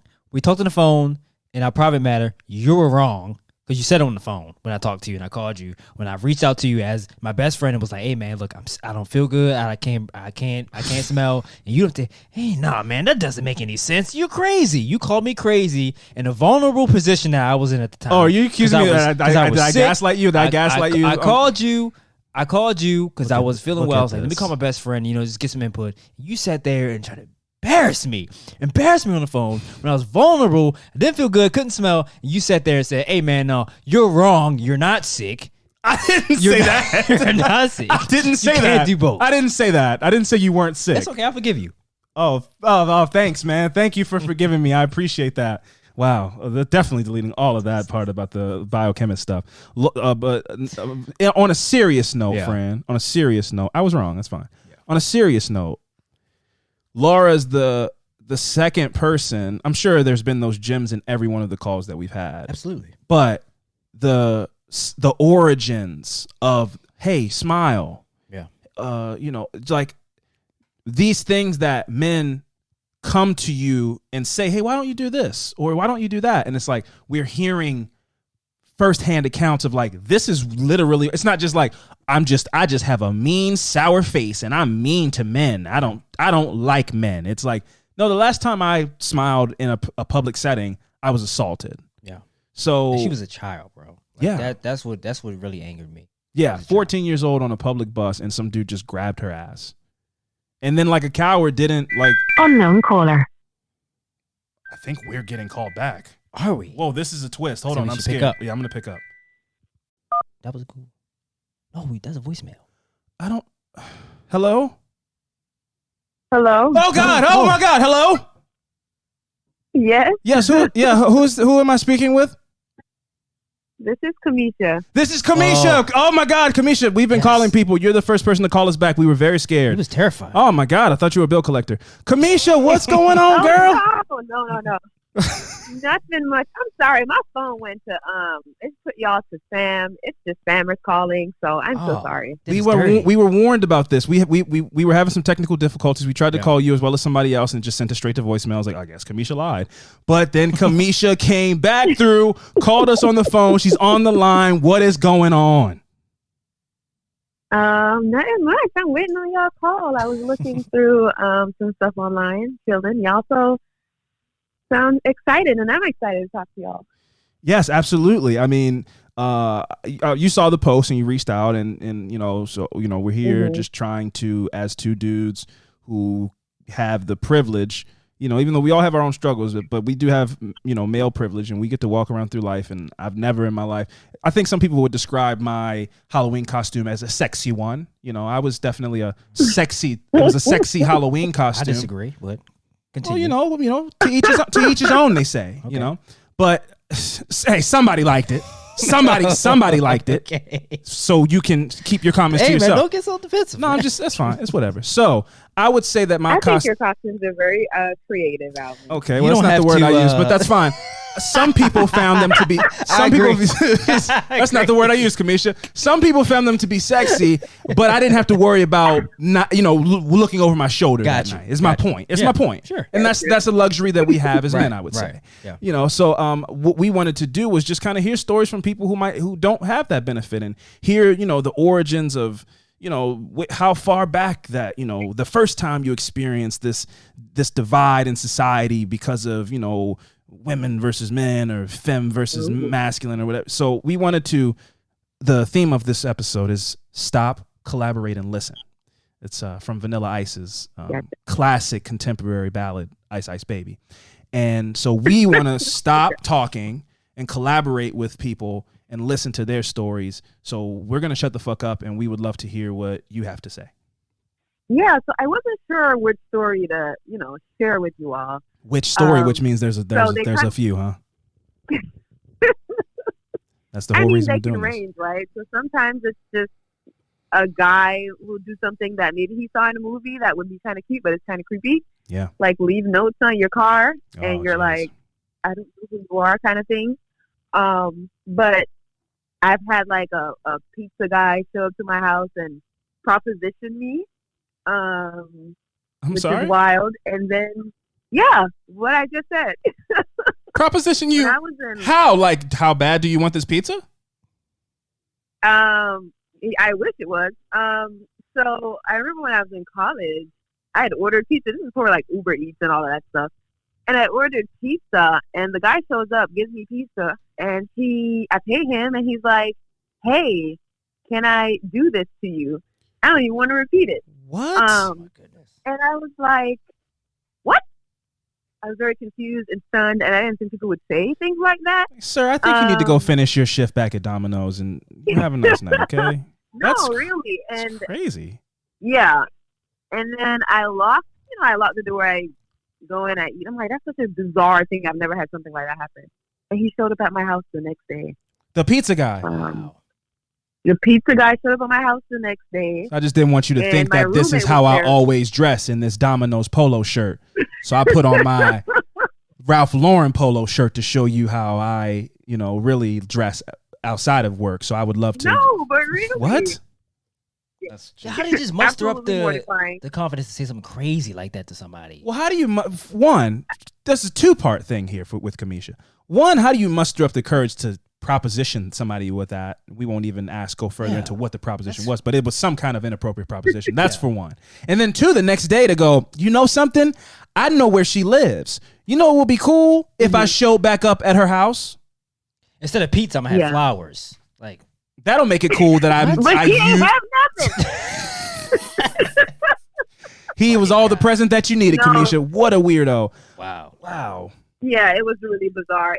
And my roommate was there. My roommate happened to be a guy. And he opened the door and he just kind of chewed him out. He happened to be a gay guy, so he was very over the top with it, but it was hilarious. The double back, man. That was the Domino's double back. Wow. Yeah, it was weird. And I wasn't scared then, but now looking back at it, it was like, are you insane? Yeah.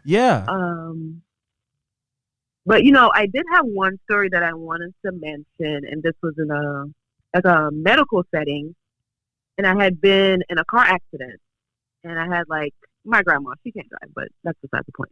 Oh, been there. And everybody in the car, yes. This time it wasn't her fault, but just a track accident. Oh man, Kamisha, before you jump into your story, just to relate, we're homies. My grandmother once drove us to a Kmart, and she was conservatively 65, and I had a bunch of Pokemon cards. I was counting. I was like, oh, bam, got a Bulbasaur, great pack, got a great pack. She ran over the curb median doing 30. You know, where you stop to let you know, like, this is how far you go in the spot. Yeah. That big bump. Yeah. She ran over those doing like 30. The car did a wheel. It was like jump. The car was like on 2 wheels. Rod. Oh, yeah, it did like it went up on the back wheels. The cars hit the ceiling. It was a trick she was trying to show you. Yeah, she popped a wheelie on the car. It was the first time that's ever happened in history. Popped the wheelie on the car. Cards go everywhere. They totaled the car on the spot. Never got my Pokemon cards back. She totaled in the parking spot? Yes, that bump totaled the car. So they had to tow it, and we just never got the car back. So I never got my Pokemon cards back. They're worth thousands, millions of dollars now. Never got them back. Damn. Anyway, Kamisha. Okay, maybe my grandma not that. Yeah, if your grandmother ever crashed in a parking lot, next level shit going on in my family, man. Yo, that's wild. So you're at the hospital. Just car accident just happened. Yeah. Well, we weren't even at the hospital. We ended up going to just get like physical therapy because we just had like some aches and pains, nothing too bad. So that was the good part of it. But those are the best because then you just get the bag. Yeah, it's just like oh my bag. You're an expert. You're an expert. Oh, sir, you're an expert. I am hey man, what you do is throw your leg out and then throw your arm. A tee. I've faked to death many a time in a car from a fender bender. Please believe me. Yes, sir. Sorry, Kamisha. It's been a long night. We're silly. So now in the hospital, you went to physical therapy. Yeah, we ended up going to physical therapy. Just like some lower back pain for me, and my mom had neck pain and stuff like that. And I needed to they would like recommend these massages on like your lower back and then this electrical device that they would put on. Mm-hmm. And so the masseuse would come in and he would give me a back massage. And like maybe like the third time he gave me a back massage, I felt like he was pulling my pants down like too far. And I was like, maybe something's wrong with me, and thinking he's doing something wrong. Yeah. So he got like kind of rough once, and I was like, what the hell? Like, what's happening? So, he's just going to my lower back and he'll do it and leave or whatever. He doesn't say anything creepy or anything like that. And then one day he does it again, and I promise you, this man is hard. Like, I can feel his erection. Oh, stop it. No. And I was like, oh no, I wanted to die. Like, oh my God. Yeah. And for people, because I just want to paint the picture. I mean, unless your picture is different than mine. And for me, my experience as a physical therapy office, this isn't like going to to get a shiatsu massage. These are people in polo shirts and khakis. Nope. There's medicine balls. Like it's like a sports medicine type of environment. There's no music while you're getting this massage and stuff, right? Like it's a professional. There's no music. Yeah, it's like sports. It's like sports therapy almost. No dim lights. Yes, no dim lights, no scent. Were there the sectional? Were there the sectional? Because in mine there was like those slidable sectional. In case there were multiple people, there was like those like sectional curtains. Like that's how mine was anyway. I didn't have like my own room. Well, I ended up having my own room. Oh, geez. Kind of like rotating and out of, but yeah, exactly. Like even creepier. But like the other section was a shared space that you would go for physical therapy, but for the massages and the shared within the single room. And this man was hard, and I was like, oh no. So I am like trying to reason in my brain, maybe this is a natural reaction to his job or something, whatever. And cut the story short, he would like start to message me, like he went through my file and found my phone number and started texting me and found me on Facebook. This is before like all the other social media, but Facebook was still quite popular at the time. And he like messaged me on Facebook and basically be trying to tell me how much I want him. Like it was just get the hell out of here! Trying to reverse psychology you. Yeah, that can't be legal. No, there's nothing about this is legal. I'm talking about him like going through her file, being hard, getting her number. I'm talking about getting her like that. Yeah, no, that's incredibly illegal. Yeah, it's like and to think that at the very least it's unethical, which is you can get terminated for that. It's incredibly unethical. And exactly, which is what my thing was. And I was I was younger at the time, and I was kind of like, this is a Hispanic man, and I'm like, this is a person of color. Like I don't want to screw up his whole life by doing You're this. the second, Kamisha. You're the second person tonight to say. Right. We spoke to a young lady who she hid on a stranger's porch because somebody was stalking her on a bike, and she felt bad and didn't want to call the police because he was black and she's black. So she's like, having to think about, like, that's crazy that you even have to take that into consideration. I don't want to bring down a person of color or whatever. He was hard while he was giving you a massage. He's trying to while he's doing his job. Like, that's so fucking unprofessional and creepy and a bunch of other stuff.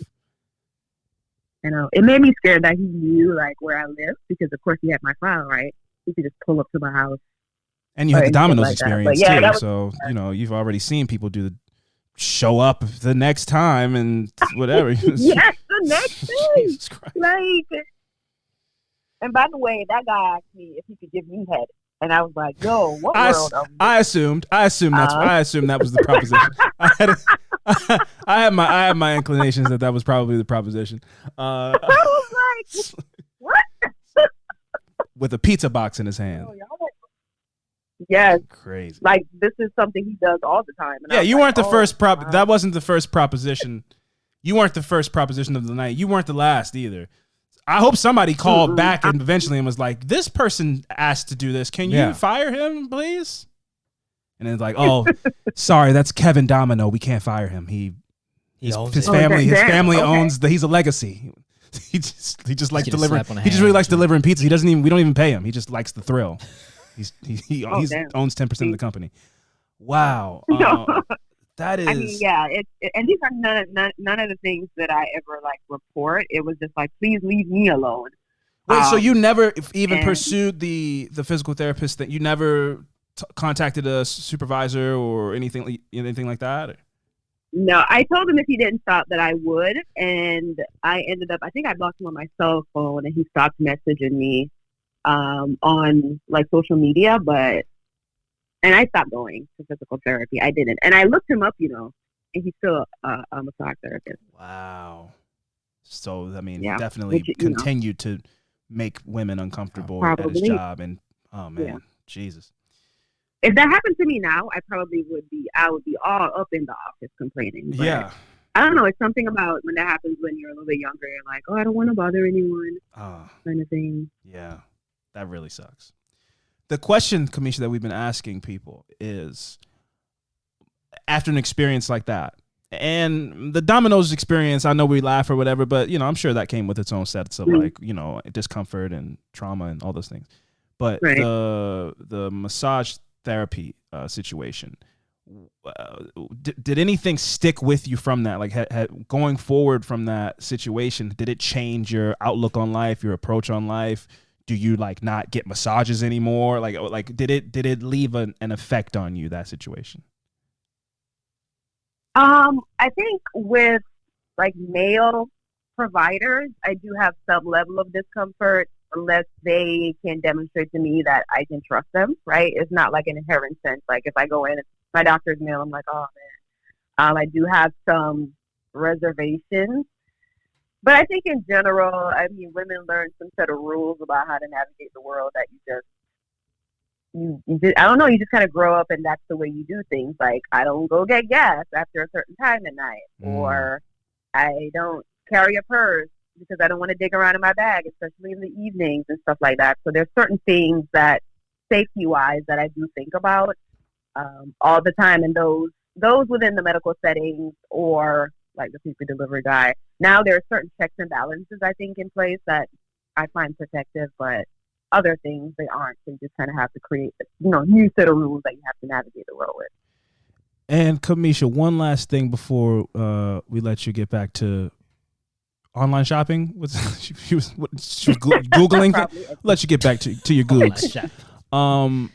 If for any men out there listening, because we've had several discussions, and we've had discussions about women being roofied and all these things, right? And there's nothing you can do about that. Like, that's an intentional act. That's a sick person. That person is a terrible person. But we've also had discussions about men who they wanted to get your attention. They wanted to talk to you. They wanted to whatever. So in their brain, it was grab her arm, grab her waist, whatever. For advice for men out there, what's just a simple way to just approach a woman? And then if they say no, that's it. Obviously, that's done. But that initial approach, as opposed to grabbing, touching, any of those things, what is just a simple way to have a conversation with a human being, which I didn't think I needed to say, but apparently you do. So I would love to hear from, a woman who's experienced these things. What's the way that it should be done that is not, nobody's traumatized, nobody's left uncomfortable, any of those things?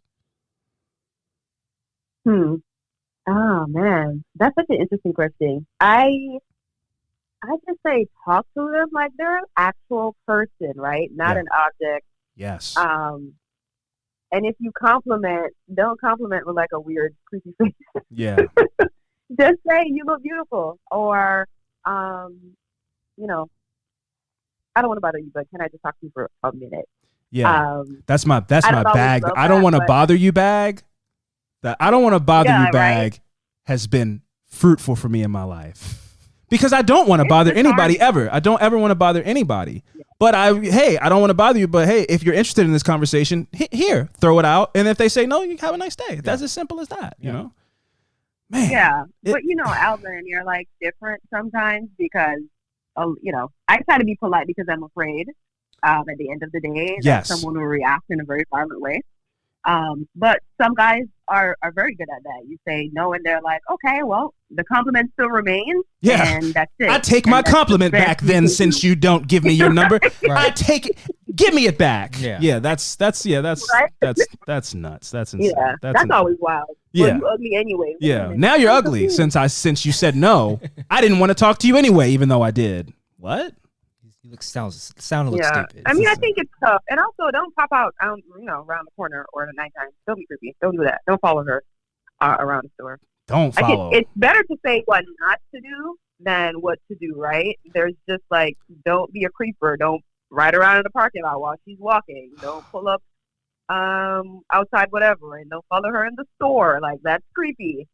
But people really don't know that they're being creepy, which is wild to me. So that's the scary part. Yeah, speaking on that makes me uncomfortable as well. Like, I've been in a store where there's a woman in the store also, but you guys just happen to go in the same, and I go, okay, I make it clear. That's and I don't know. I think that makes me. I'm not even worried. I don't want you to think. Exactly. I don't want you to think I'm being creepy. Right. So I make it. I like walk by and do like a joke, like, man, we keep bumping into each other. Anyway, have a nice day. And I make it. I bring it to the attention. I like call it out myself. Okay. That's my own little technique because I don't want any woman to ever feel uncomfortable. Right. Exactly. I always make sure I'm not walking too close behind a woman. If sometimes people walk slow, so I'll do the like speed up draft. I'll draft them like NASCAR. I draft them a bit before I swing around and cut around. But in that moment of the draft, because you want to make sure there's rules in the street. People walking on this side of the street are going the opposite way. Right. So you want to make sure there's nobody when I go to make my cut around, there's nobody there. Right. So I might be drafting somebody for like 10 seconds. Yeah. And I don't want them to think that I'm stalking them. Right. So I try to get it done as quick as possible. Right. And I'm just always trying to be aware and conscious of those things. But it's crazy to think that like some people aren't. And some dudes are like, yeah, I'm going to show back up. Yeah. Like that dude from Domino's left your house and was like, she played hard to get. But what I'm going to do tomorrow, Roger, because I'm assuming like that's his shift manager was like, how'd the delivery go? He goes, I tried to do the old, can I offer you a tip? Myself, I give you a tip as the pizza man. That's the only little term they use. He has a term for it. Yeah, I tried to do the old tip trick. She didn't go for it, but I'm gonna go back tomorrow. And nobody said like, "Hey man, don't do that. Right. Why would you do that? That'd be weird." Yeah, nobody said that to him, and he showed up, and he was wearing culottes. He was wearing the shorts that go all the way down to your ankles. I could see him. Just change the wardrobe. Yeah, I could see. I'm gonna throw him some cologne this time. Yeah, that's what it was. I'm gonna get some Suave. A kiss, a spits, each neck part, and then I'm gonna go back to her apartment because I memorized her address like a weirdo. Yeah, and then she'll back up. So yeah, I mean, Kamisha, we can give all the tips that we want, and that's why we wanted to do this. But at the end of the day, I guess the real weirdos are gonna continue to be the real weirdos. But if we can spread awareness to change that person who is doing something borderline, like following a girl into a store or any of those. If this can help in any kind of way, that's all we wanted to do. So we thank you for giving us your time and calling us back for one. That really startled us. Okay. I just got out of a lot of an extreme level of debt. And so I still it feels weird for my phone not to be ringing by bill collectors. So it's triggering. So you startled us, but it worked out very well. Oh man. Well, thank you all for doing this, for using your platform for this. Absolutely. That's pretty dope. Kamisha, you know you're the homie. You know, we'll be in touch. We'll talk to you soon. Thank you so much for calling us back. Have a good one. All right, no problem. Take care. Good night. Yeah, man. So it's just, hearing the stories, and then also just remembering, now living with another female, you kind of pick up some stuff, right? Yes. So you go, like, when me and Steph first moved into it, with each other, and it's like, when you do order food, it's like, it was her going, "Go, can you get the door?" And I go, "For what? Go get it. I'm doing something." It's like, "No, just go." And it's like, all right.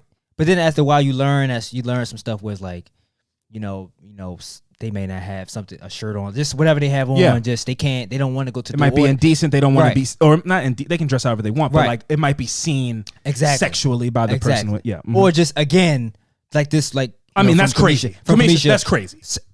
Delivery guy, like, oh, a woman, this attractive woman lives here. I'm gonna come back. I'm gonna remember the address and come back. Or I'm like, gonna. That's crazy. And listen, we're not here to shame. That's crazy. I'm not here to shame delivery people.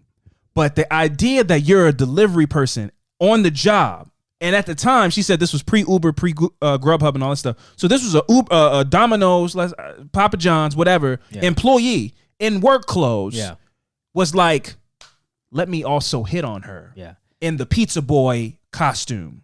That's confidence. You're using your job. You're using your job for like some advantages you shouldn't be using. Absolutely. Should be extreme misuse of back. Don't ever come back. Don't use her phone number because she called the place to make the order. None of those things should be happening, bro. And women out there listening to this, because we have we have listeners who might be 16, 17, 18 years old. Report these people. Yeah. Don't feel discomfort and don't want to get people in. Fuck that. And I'm sure more people are doing it now with text being like the big thing. Yeah, it's so much easier than for somebody to go text, like, I'm gonna just see where this goes. Yeah. Call somebody. Yeah. And then just text is like, just don't be doing that. That's crazy, man. All of that was crazy. A physical therapist office and you get like rubbed up. That's wild, man. All right, we're gonna do one last call. This was really eye-opening, I would say. And I'm so thankful to all the people who have called in or we called them, but then in Kamisha's case, she called us, and I'm so thankful. And we're going to do one last call.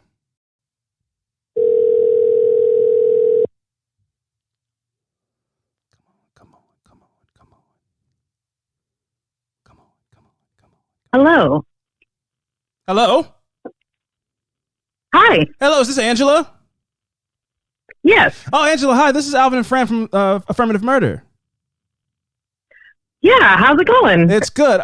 We tried to call you a while back, and we couldn't get through. But we have one. We were like, let's try one last time because you're the last call.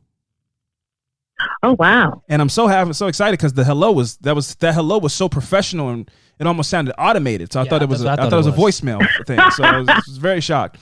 So Angela, thank you so much for picking up. How are you? I'm doing okay. Just working on bargain proposals as a teacher and trying to not lose my head. Jeez, yeah. Well, we don't want to contribute to that. So Angela, you saw the post. Also, like we said, you're the last call, so you can get whatever you want off of your chest. You have all the time in the world. Just no rush. But you saw the post. I think what we're trying to do here is just enlighten ourselves and as well people who don't have the experience that women and feminine presenting people have in the world. And so we're just trying to open our eyes to that by shutting up and listening. But before we get into that, Angela, where are you calling from right now? I'm calling from Portland, Oregon. Oh, P-Town. What do they call that? POX? PDX? I know they do a thing, right? PDX. The airport for some reason. I've never been to Portland. What do you do there? What's the thing? What's the food? What are we doing in Portland? It's like a brewery, kind of like microbrews kind of place. Yeah, lots of small restaurants and my vibe. Just, my vibe. Yeah, my vibe. Foodies. Mostly foodies. How you liking it? I know it's been crazy year or so, but yeah. Yeah, no, I've been living here since 2009. It's nice. I'm from the Bronx, so coming here was definitely a big culture shock. Yeah. Because Oregon was a black exclusion state. Yes, so I got here and I was like, wow, that's a lot of white people. That is super racist. That's like ultimate. Yeah. Wow. So racist. Yeah, but that so like they're so racist they don't want free labor. That's crazy. That's how racist you got to be. Yeah. That's incredible. Well, and to the point now, because it's like a progressive liberal city, I remember getting on the bus and having like the opposite of that Forrest Gump scene where everyone moved their stuff to try to get me to sit next to them because they're like, "Ooh, finally, like a chance to prove I'm not racist. Like you can sit here, I don't care. Like it's totally fine with me. Take my seat." So yeah, and I just remember being like, "Why is everybody smiling at me? Why is everyone staring at me?" Ever since Get Out, one thing I do like about when white people smile at me, I'm leery. Mm-hmm. I'm like, what are you trying to do? Steal my body? Become me? Yeah. Trying to become me? Skin. Yeah. Exactly right.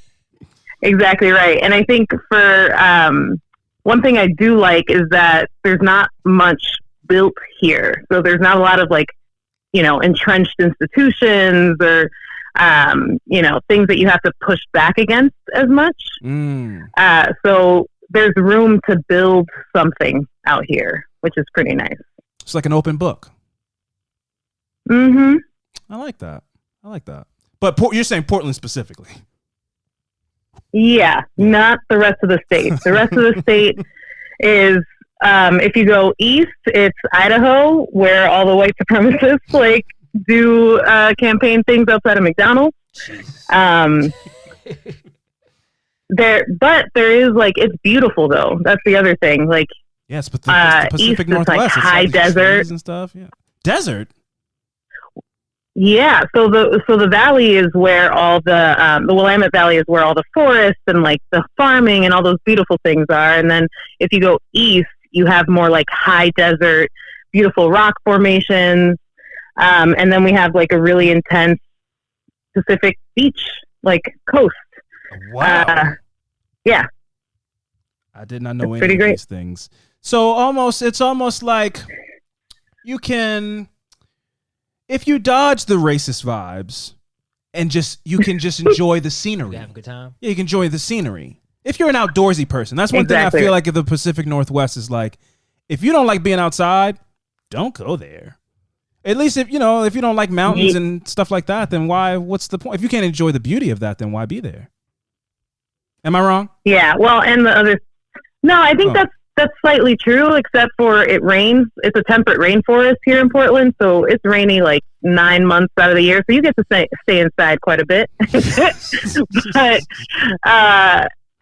there's the cool thing is that the outdoors is accessible to almost everybody. So there's like hikes you can go on if you're in a wheelchair, you have limited mobility, and things that are right by the city, so you can take a train straight there versus having to drive out somewhere if you don't have access. Like all our kids who are in foster care get like free admittance into all the like museums and parks and that's awesome. Camping. Yeah. Well, shit. I mean, okay. Well, you turned me around on it for that for sure, Angela. The theme we've been letting people know. The theme of this episode is to stop, collaborate, and listen. So what we're gonna do is we're gonna stop talking. We're gonna shut the fuck up, and in collaboration with you, we're gonna listen to your story and try to soak some stuff up and learn about your experience. So please, whatever you would like to share, please go for it. All right. Well, I think the big thing, especially as like a Afro-Latina and a girl coming up in the Bronx, was the fact that I came of age early. I physically developed early, and so you get that childhood kind of taken away very early. Yeah. And not because you realize like, oh, I'm getting big, like I'm growing. It's because I walk outside and some dude's like, yo, Ma, can I holler for a second? Yeah. Yo, what's good? What's good right now? And it's like, what? I just finished rollerblading. Like, why are you talking to me? And realizing like, oh, this is what it looks like from the outside now. And that was, that just sucks. It sucks to have that kind of like childhood taken away from you. Yeah. And then, you know, when you're black and brown, people assume things. So anytime I was with my younger brother, who's 6 years younger than me, everyone would ask me about my son. How's your son? Is that your son? Oh, wow. Like, wow, I'm so happy that you're with your son here, like taking him out to go do this. I'm like, that's my little brother. Like, why are you assuming that I have a child who is like walking and talking and like in grade school when I'm 13? So there are a lot of like those kinds of assumptions too, where it's like, okay, so what is the perception of someone who looks like me outside of me? Yeah. And I like to explain to people. Just to jump in, go ahead. Just to jump in for a second. Not that you probably have a specific incident that you remember, but like, how early would you say was the first time when a dude hollered, like some grown man or any of those kind of stuff? You know, because you say rollerblading, so I have this image in my mind of like a 10-year-old. You know what I mean? Like I have a kid. So like, do you like how early? That's back about it. To 10. Around. Oh, jeez. Wow. Because I'm almost 6 foot, so I was like big and tall very, very early. Sure. And so, you know, it's like the summer, you're wearing shorts, you're wearing things that let you not be hot, sweaty as hell. Yeah. And someone's like, ooh, you looking good in that, or, you know, that kind of stuff. And you're like 11. I just remember my mom, and my mom being like, don't look, like, keep walking kind of thing. Yeah, so it was really early. Yeah, I mean, I tend to tell people that, you know, your identity is not just who you see yourself as, but how others see you. And it's tying those two things that helps you figure out how you exist in this world, or how you can exist in this world. And I think being a woman and being a Black woman those were those moments where I was like, oh, this is what people think of me. Like walking into a place and someone, you know, moving out like their purse out of my way, and I'm like, what are you doing? I just came to get like something from the cooler. Like, I don't know what's going on. And as a woman, you get those moments. As a girl, you get those moments too, where it's like, oh, this is how you see me. Like someone's trying to get a little bit closer to me, and someone's trying to talk to me when I don't want to. I'm obviously wearing my headphones and walking quickly. Like, why are you trying to talk to me? Yeah. That's the thing that sucks so much, is like the things that I do to ignore people and so people don't talk to me because I hate talking to people. It like as a woman in society, somebody will just fight through that. Like me, when I get on the plane, I just go to sleep. Yep. I might not even fall asleep. I just pretend to be asleep so that people don't talk to me, because they're always just like, oh man, first flight. Or if I'm wearing like a jazzy hat, they'll be like, are you in music? And I'm like, everything. It's always some weird kind of. Are you a rapper? Yeah, like, oh my God. Somebody's like, oh, business class. What are you doing when you get there? You have like a show or something? I'm like, no, yeah. Everybody business. Yeah, mind your business. So I do like. I put my head up, go, don't talk. I'm like adorably asleep, or wearing headphones in public. Like these are things that I do so that people don't talk to me, and they work. But for a woman, it might be like pull the earphone out of their ear. Hey, excuse me, I'm trying to. I don't know if you heard me. Let me take that out of your ear. You see me standing in front of your face. Let me be intrusive really quick and take that out of your ear. Hello. So it's insane. 100%. Yeah, I mean there's so many times of just having dudes. It's almost this presumption of like, oh, you must not have noticed me, because if you did, you would want whatever I'm trying to dish out. Yeah. So I'm ignoring you, but if I get like a tap or something, I'm like, oh, did I drop my Metro card? Did I drop my wallet? Like, why are you talking to me? And they're like, oh, I just wanted to tell you that you look like you have a beautiful smile today. And I'm like, what the fuck? Leave me alone. And to the point where I've been on, like, I remember being on the subway and waiting for a train, and some dude came up to me and he's like, you need to smile. You have such a beautiful smile. Like, keep your head up, because I was looking down or thinking or something. And I was like, all right, whatever. And like sat down and then like looked down at something. He's like, I said, keep your head up. I was like, oh, what? Fuck. And so now I'm on this like platform. I said, fucking smile now. Do it. Jesus. Yeah. Yeah. And I was like a teenager. I'm on the subway platform. It was kind of late, so there weren't that many people there. And he's like right by the benches I'm sitting down at. And so I'm like, oh my God. So now I've got to like make sure my chin is up until the subway gets here. And I just make sure I'm on a different car. Like that's ridiculous. Like, why do you feel entitled to my body, to what my body should be doing or how I should be presenting myself? Yeah. And, you know, the number of times I've gotten the like, why aren't you smiling? You should smile. Like, it's like, it got to the point where I started trying to train myself to like, being like, don't tell me what to do. Yeah. Stop telling me what to do. Yeah. Like somebody just want to walk around smiling. Quick off the cuff. Yeah, what the fuck is this? Isn't the the Stepford Wives? Like you're just walking around with all your pearly whites showing all day long? Fuck off. Yeah, and I think that's the piece is that we're all the protagonists and the main characters of our own story. But as women, because of how the media presents us, because of history, we're always presented as a potential love interest or a potential like character in someone else's story. No, you're preaching now. No, that was a bar. No, that was a bar.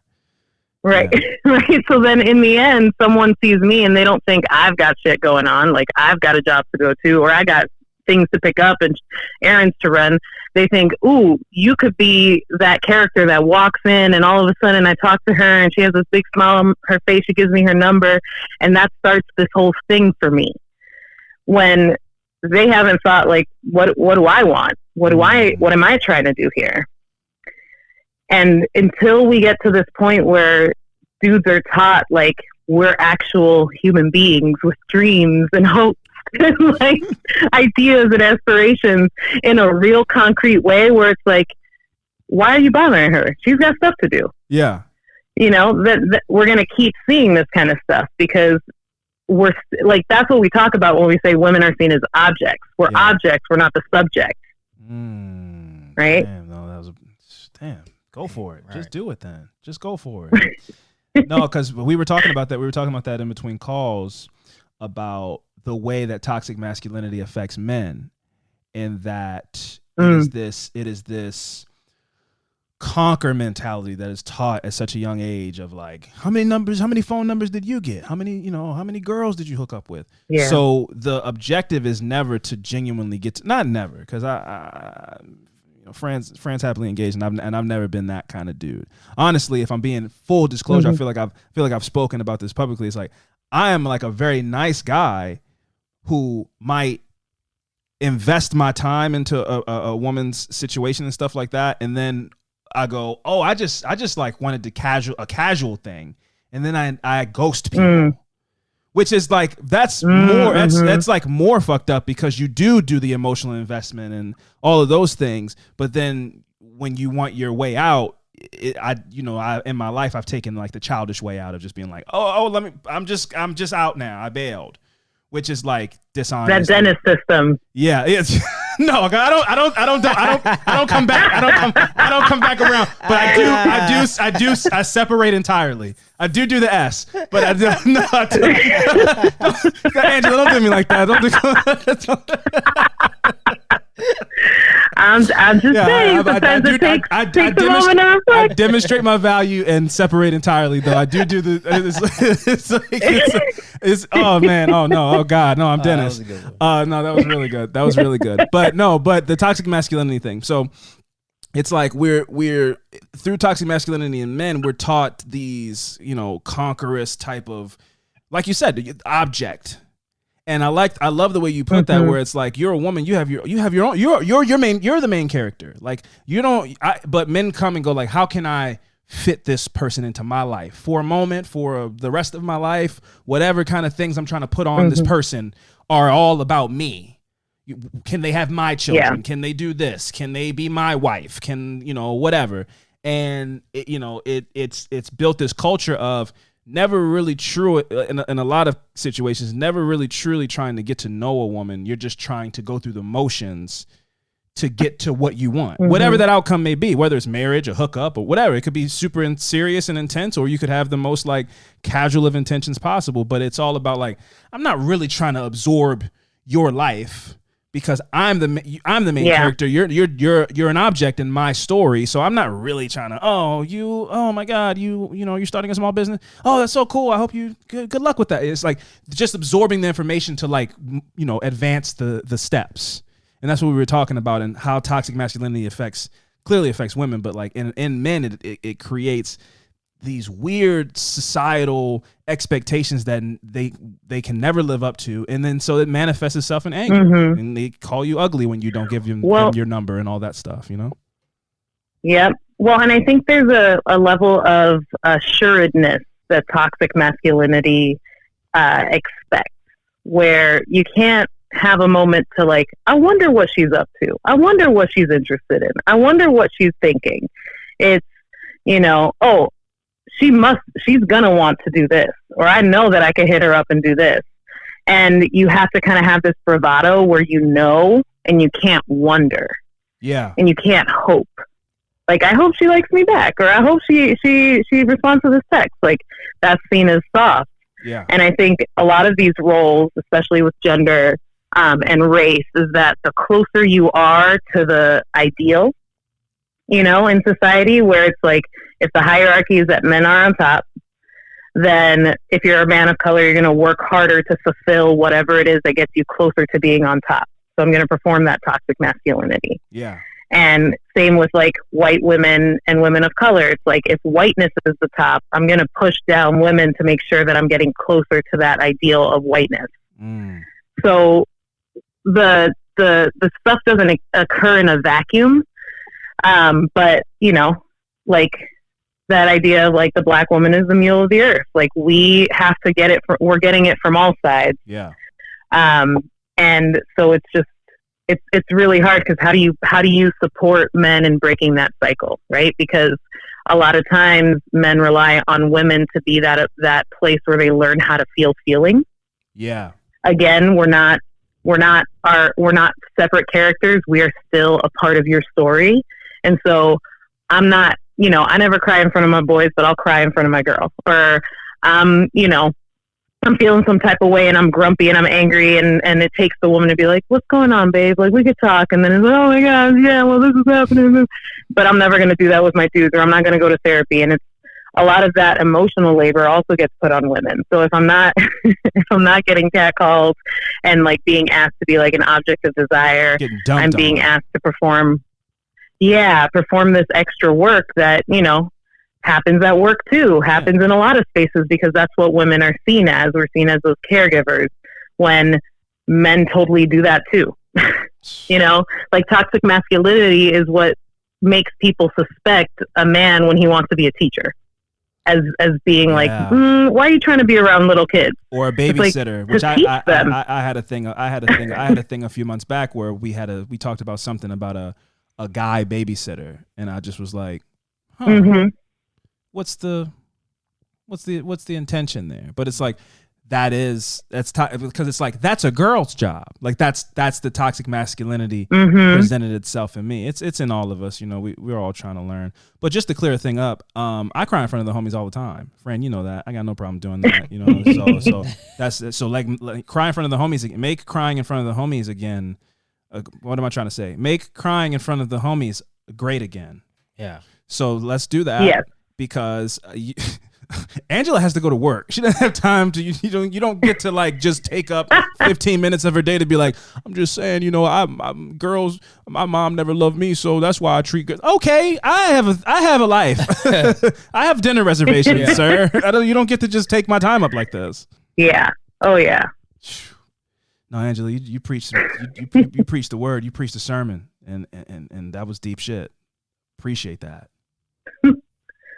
You're very welcome. Do you have anything else you want to get off?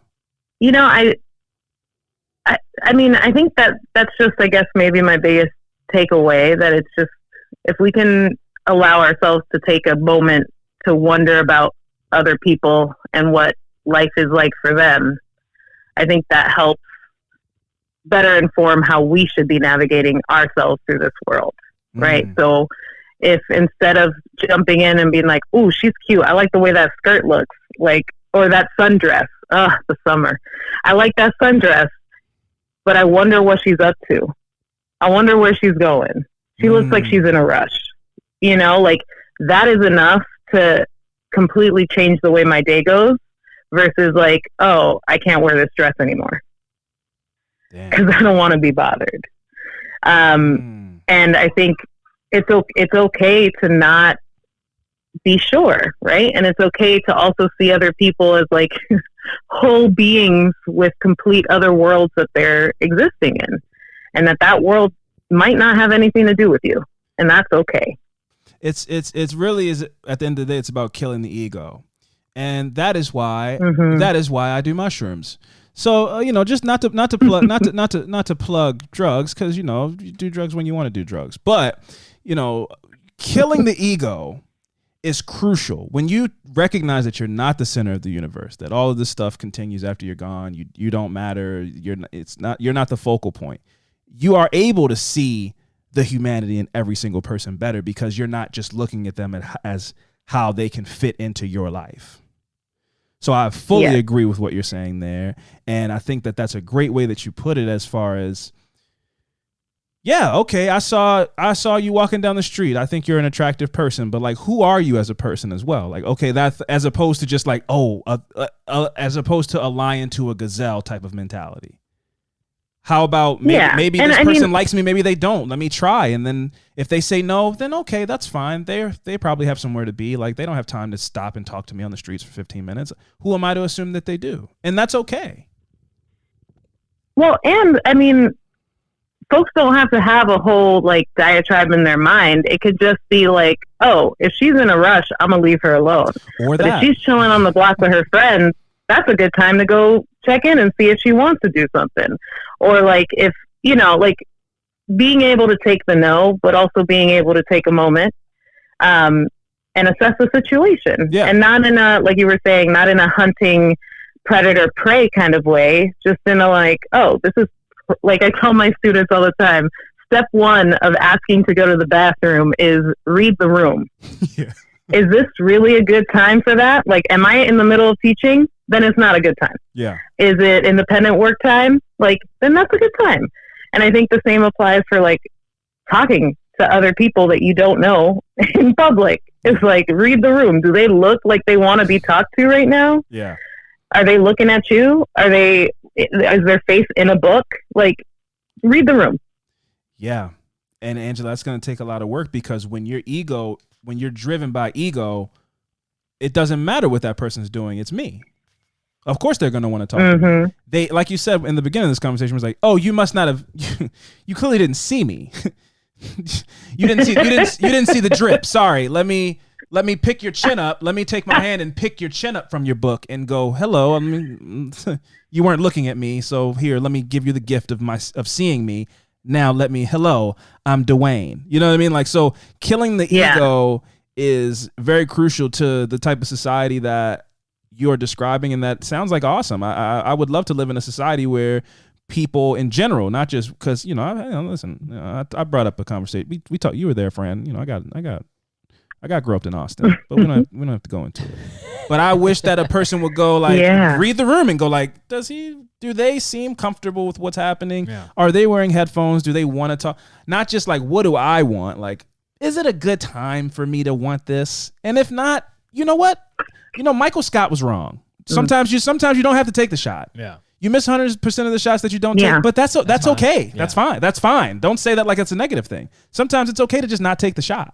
And I think, it's one of those pieces, like when y'all alluded to that, of you getting assaulted in Austin, like there's also this thing where folks think they have an entitlement to your body because of something that you are wearing, or like I have big natural hair, so I get touched a lot. And I've had to like learn my like judo chop hands of like, don't touch my hair, don't touch my hair. Yes. And the same with like women with tattoos or people with tattoos. Ooh, I like that tattoo. And it's like touching your body, and having to, train myself again to respond like, please don't touch my body. Yeah. Yeah.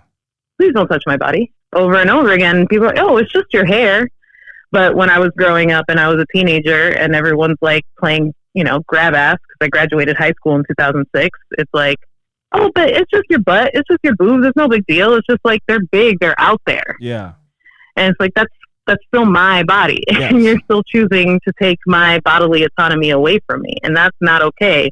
Doesn't matter if it seems like I have a benefit that you wish you had. You wish your boobs were big, so you're going to grab mine. And these are like girls doing that to me too. You see me as like possibly a big masculine dude. I'm just going to come over and like swipe my card. And like, that's not okay. Yeah. To like, don't touch people's body without permission. Absolutely. Point blank. Yeah. Yeah. I mean, goddamn, Angela, you were ready, man. I mean, this turned into. I love it. I love having like genuine, real conversations with people. You were just ready to, go, and I appreciate, because this was like a really incredibly profound conversation, and I really appreciate that. It worked out that you were the last call, because I don't think it can be topped. So thank you so much for that. Yeah, no, thanks for calling. I appreciate the time, because I think and I appreciate y'all always taking that moment to kind of step back and really reflect when folks, no matter how they come at you, when folks are like, that wasn't cool. What about this? Taking the time to be like, I'm going to reflect on that and see what my role was in the results of that conversation. And how do I make sure that that's a role that I want to take. Yeah, we do. Because if you want to be a jerk, that's fine. But if you don't, taking a moment and be like, oh, that was a jerk move. Let me figure out what I meant, or another way I could say that so that it makes sense to my intentions. Yes. Because the impact wasn't what I wanted it to be. That part right there. Exactly. So I appreciate that. Thank you so much. I mean, who would want, what kind of weird, sick person we'd be if it just was like, I know I was wrong, but so what? Yeah. Shut up. I don't care. Like, that's an insane person. And so we try not to be insane people, and we really appreciate you taking notice of that. And also thank you for taking the time. This was, thank you for taking the time out of your night to have this conversation. We really appreciate it. Absolutely. Thank you. Fran, say something nice to Angela and tell her to have a good night. Have a great night. And say something nice. I love your hair. You've never even seen her. Angela, thank you. She says she has great big hair. What do you mean? She said that. You just imagine it. You can see it in your mind's eye. Angela, I'm sorry. That was embarrassing. I'm sorry. Angela, listen. You have a great night. Yeah, we'll be in touch. And thank you so much once again. Have a good one. Absolutely. You too. Take care, y'all. All right. Bye-bye. Bye. Wow. That was a great conversation. Yeah. A series of great conversations. And what are your thoughts, man? This was fun. This was interesting. Yeah. Fun. It was fun. I had fun. Yeah, I had something to speak on, but I forgot. All right. Well, I've done that a lot lately, huh? Well, that's great. Yeah, no, this was I really enjoyed this. I thought this was very enlightening, and all of the women and people were so insightful in their wording and their choices and their stories, and I learned a lot, and it was this was really, it was powerful to me. Like, I remember what it was now. Go, for God, please go. It was when I was not just specifically on Angela, not her story, but just all of them, just all the good ones that we heard all day today. It seemed like that a lot of men look at playing hard to get as like some type of like game. Yeah, like, wear you down. How can I break through this? Yeah, or just a game where it's like I come out on the other end, successful. And I get to brag to my friends like, "Hey man, she was dog." The hard one, the hard one. Finally got her. Yeah, and I feel like a lot of men look at that situation like that, like, "Wait, this is a game, and this I'm not looking at it through the lens of like you're being like stalkerish or being weird. Yeah, I'm looking at it as like this is a game I need to try to figure out so I can win. Yeah, and I think Angela put it so perfectly about being a subject and not an object. Like Angela, Laura, Lauren, Hannah, Kamisha, everyone that we spoke to tonight are people. They're their own people. Yeah. And when in all the stories that they've told, the the most common factor in that, like many of the things that you were talking about, the common denominator in all of those stories is a dude saw that person and went, I want that in my life, or I want that for the night, or I want to do a thing, and didn't take into consideration anything about what they wanted, what they were doing, who they are as a person, any of those things. Didn't read the room. Right. Like Angela said, she dropped mad gems. But so when you say a game and winning and all these things, yes, because this is my story and I want that. Yeah. I want that person right there. And if they're saying no, or no, I'm okay right now, then I need to try to break through that so I can win. And winning would be conquering this person. Yeah. And that's a victory for me. So what they want doesn't matter. And then it's very easy for that to cross over from creepy to fucking assault. Mm-hmm. Because it's like, well, what, I want this. So what you want doesn't matter. And when we can get rid of that mentality as a society, then we can truly progress and, you know, in these gender roles that we play, you know, because I mean, like Angela was spitting some fire. And when you see somebody as a whole person, I think you approach them differently as opposed to like what you can get out of them.